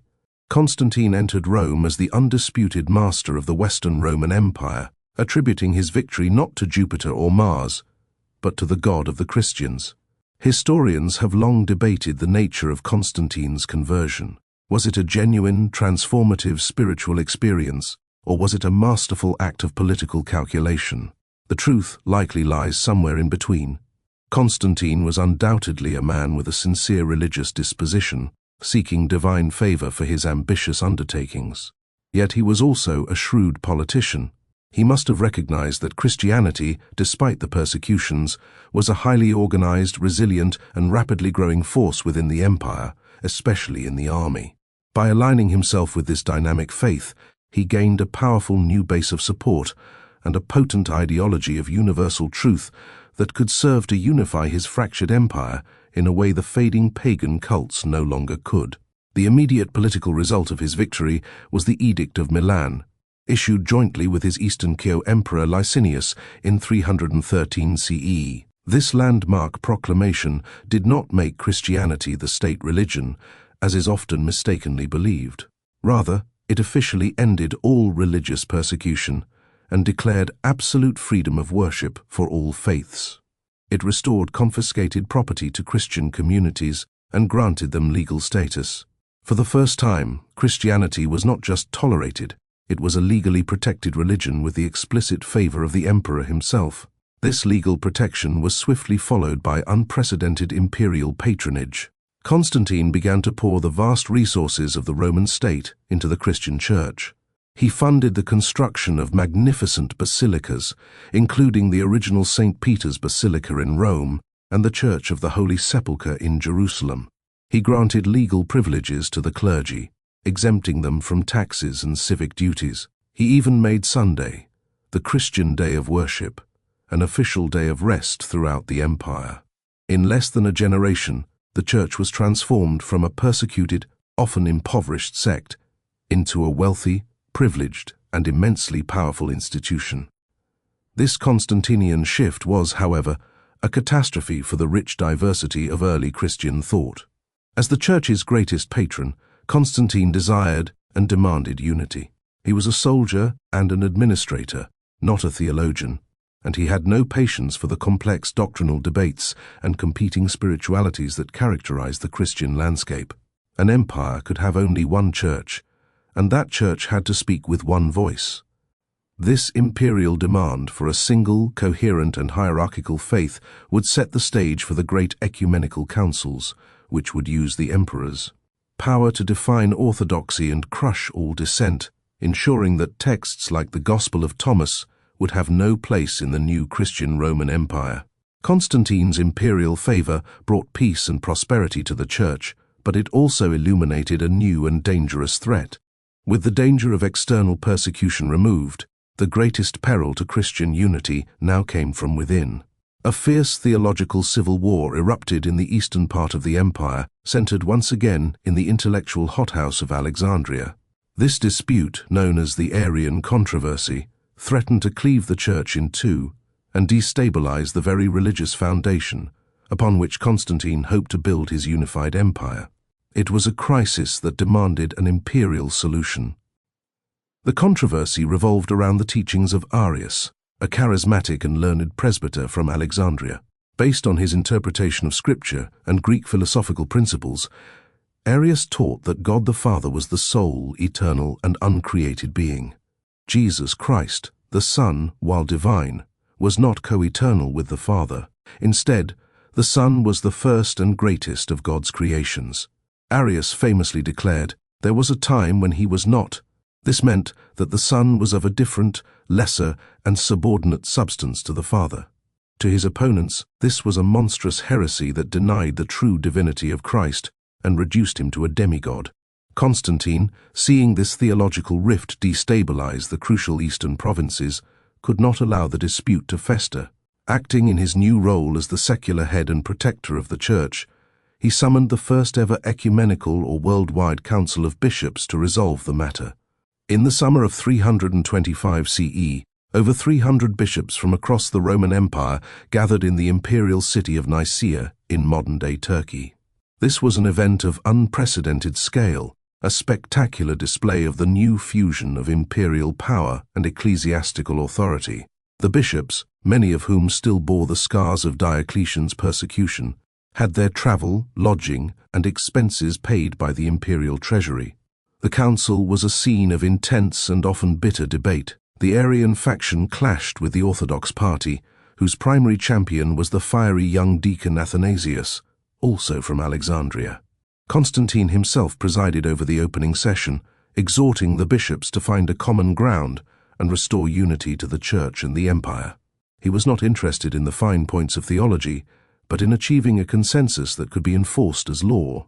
After weeks of deliberation, the council overwhelmingly rejected the teachings of Arius. To codify their decision, the bishops formulated a creedal statement of faith, the original form of the Nicene Creed. The key to this creed was a single, highly precise, non-scriptural Greek word, homoousios. The creed declared that Jesus Christ, the Son, was homoousios, meaning of the same substance or consubstantial with God the Father. This philosophical term was specifically chosen because it was impossible for Arians to accept. It affirmed the full and eternal divinity of Christ in the strongest possible terms, forever defining the boundary of orthodox belief on the matter. The Council of Nicaea was not merely a theological debate, it was a legislative event backed by the full power of the Roman state. Constantine declared the Nicene Creed to be imperial law. He personally exiled Arius and the few bishops who refused to sign the creed. He further ordered that all of Arius's books be burned, with the death penalty prescribed for anyone caught hiding them. For the first time in history, holding a particular theological belief, a heresy, was no longer just a sin against the Church, it was a crime against the state. This set a powerful and ominous precedent. If the emperor, in concert with a council of bishops, could authoritatively define correct belief and use state power to punish and suppress dissent, then this same mechanism could be used to finalize the canon of Scripture. Texts like the Gospel of Thomas, which offered a vision of Jesus as an esoteric wisdom teacher rather than the homoousios son of the Nicene Creed, were now not just theologically out of step, they were politically subversive. The Council of Nicaea implicitly condemned not just Arianism but the entire diverse spiritual landscape from which such alternative gospels had emerged. The Council of Nicaea did not end the Arian controversy, which would continue to rage for decades, but it did produce the great champion of the Nicene cause, Athanasius of Alexandria. Athanasius was brilliant, fiercely intelligent, uncompromising, and relentless.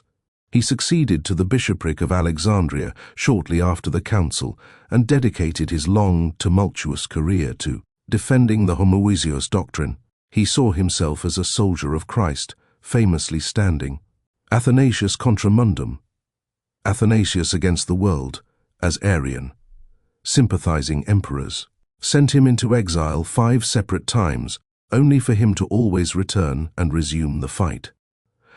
As the Bishop of Alexandria, Athanasius wielded immense power. Alexandria was one of the premier sees of Christendom, and its bishop held authority over all the churches and monasteries in Egypt. One of his traditional duties was to write an annual paschal or festal letter to his clergy, announcing the date of the upcoming Easter celebration. These letters were also an opportunity for the bishop to offer pastoral guidance and address pressing theological issues of the day. For Athanasius, no issue was more pressing than the lingering influence of heresy. Athanasius saw a direct and dangerous link between heretical doctrines like Arianism and the spurious scriptures that heretics often use to support their views. He believed that to protect the purity of the faith, it was necessary not only to have a correct creed, but also a correct and definitive list of sacred books. In his 39th festal letter, written for Easter of the year 367 CE, he decided to use his episcopal authority to settle the question of the biblical canon once and for all for the vast and influential network of churches and monasteries under his command. In this historic letter, Athanasius meticulously lists the books he considers to be the sole, divinely inspired scripture. His list for the Old Testament is similar to the one used today. For the New Testament, he lists exactly the 27 books that are now universally recognized by Christians: the 4 Gospels, the Acts of the Apostles, the letters of Paul, the general epistles, and the book of Revelation. This is the oldest surviving historical record that names the exact 27 books of the modern New Testament as the only canonical scripture. Crucially, Athanasius did not stop at listing the acceptable books. He explicitly condemned all others. He created a clear line between canonical scripture and what he called the Apocrypha. These other texts, he wrote, were an invention of heretics who write them when they choose. That so, using them as ancient writings, they may find occasion to lead astray the simple.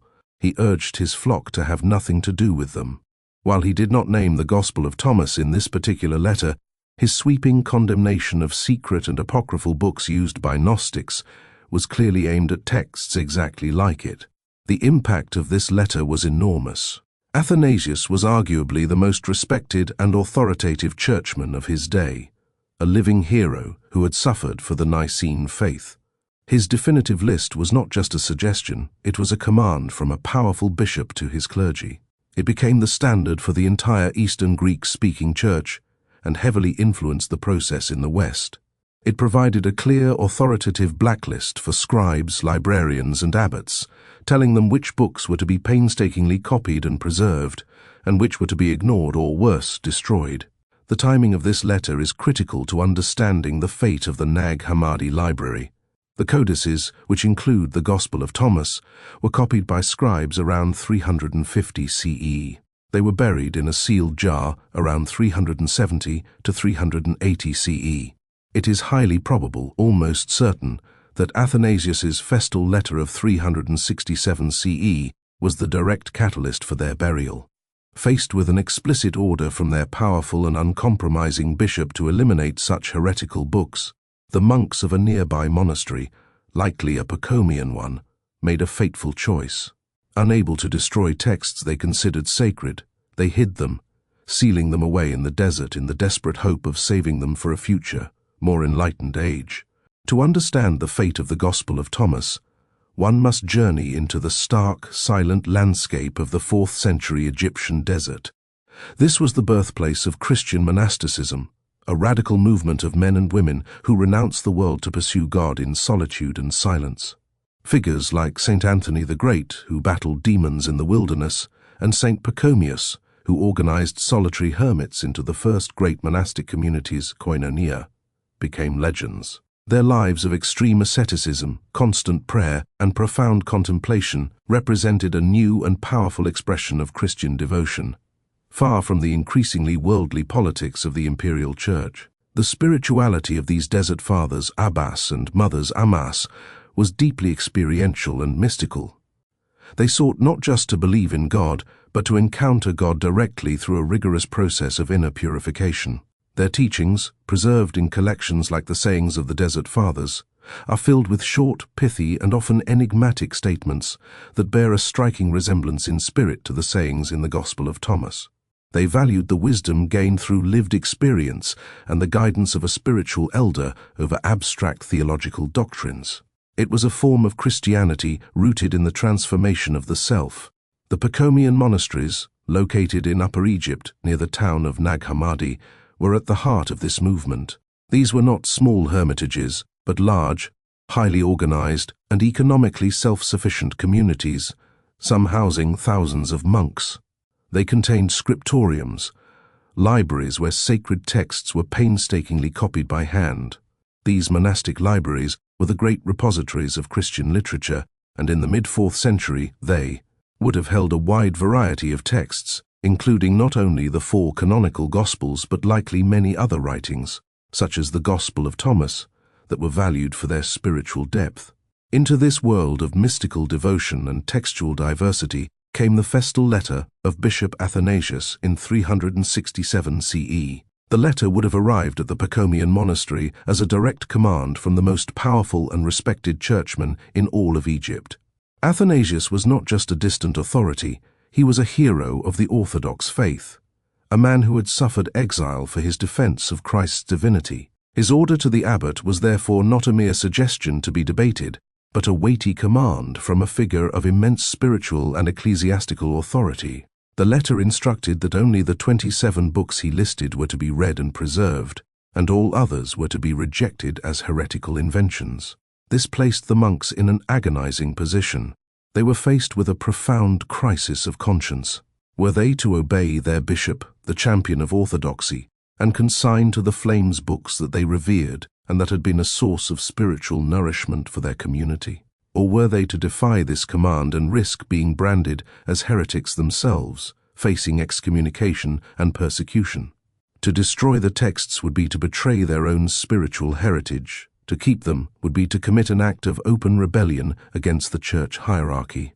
They chose a third path, one of defiance and preservation. The act itself was likely carried out in secret, a conspiracy of faith against the encroaching demands of institutional uniformity. A small group of trusted monks, perhaps under the cover of darkness, would have gathered the 13 codices containing the 52 texts now condemned by their bishop.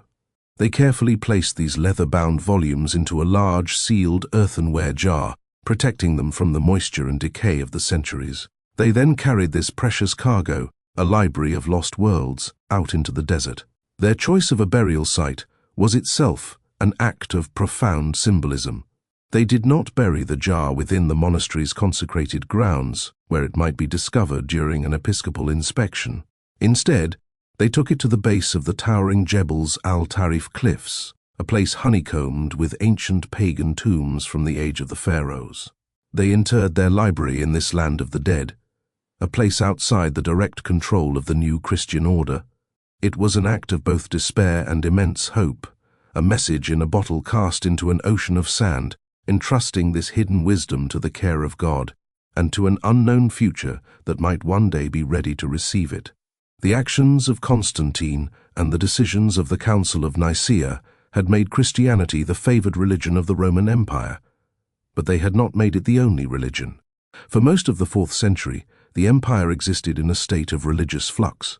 Pagan traditions, though declining, remained a powerful force, especially among the ancient senatorial aristocracy of Rome and in the rural countryside. Simultaneously, the Arian controversy continued to rage, with a succession of emperors alternately supporting the Nicene or the Arian factions, creating deep and violent divisions within the church itself. This period of contentious pluralism came to a decisive end with the reign of Emperor Theodosius I. Theodosius, who came to power in the Eastern Empire in 379 CE, was a very different kind of Christian ruler from Constantine. A Spaniard by birth, he was not a pragmatic convert, but a devout and uncompromisingly Nicene Christian. He saw the theological divisions within the church and the persistence of paganism not as political problems to be managed, but as spiritual abominations to be eradicated. He believed it was his sacred duty as emperor to enforce religious truth and create a truly Christian Roman Empire, a single body politic united under a single orthodox faith. His most significant act was the Edict of Thessalonica, issued in 380 CE. This was not an edict of tolerance like Constantine's, it was an edict of compulsion. The decree made Nicene Christianity, as defined by the bishops of Rome and Alexandria, the one and only official state religion of the Roman Empire. This was a revolutionary moment. For the first time, a specific creed was not just theologically correct, but legally mandatory. The state and the Orthodox Church were now formally fused into a single ideological and political apparatus. The consequences for those who disagreed were immediate and severe. The edict explicitly condemned all other forms of Christianity, Arians, Gnostics and others, as foolish madmen and heretics. Their assemblies were forbidden, and their beliefs were now subject to the punishment of our authority, which in accordance with the will of heaven we shall decide to inflict. Heresy, once a matter for ecclesiastical debate, was now a crime against the state. Bishops were now empowered to call upon imperial magistrates and soldiers to shut down rival churches, seize their property, and punish their leaders. Having dealt with Christian dissent, Theodosius then turned the full force of imperial power against paganism. Over a series of years, culminating in a sweeping set of decrees in 391 to 392 CE, he effectively outlawed all traditional Roman religious practices.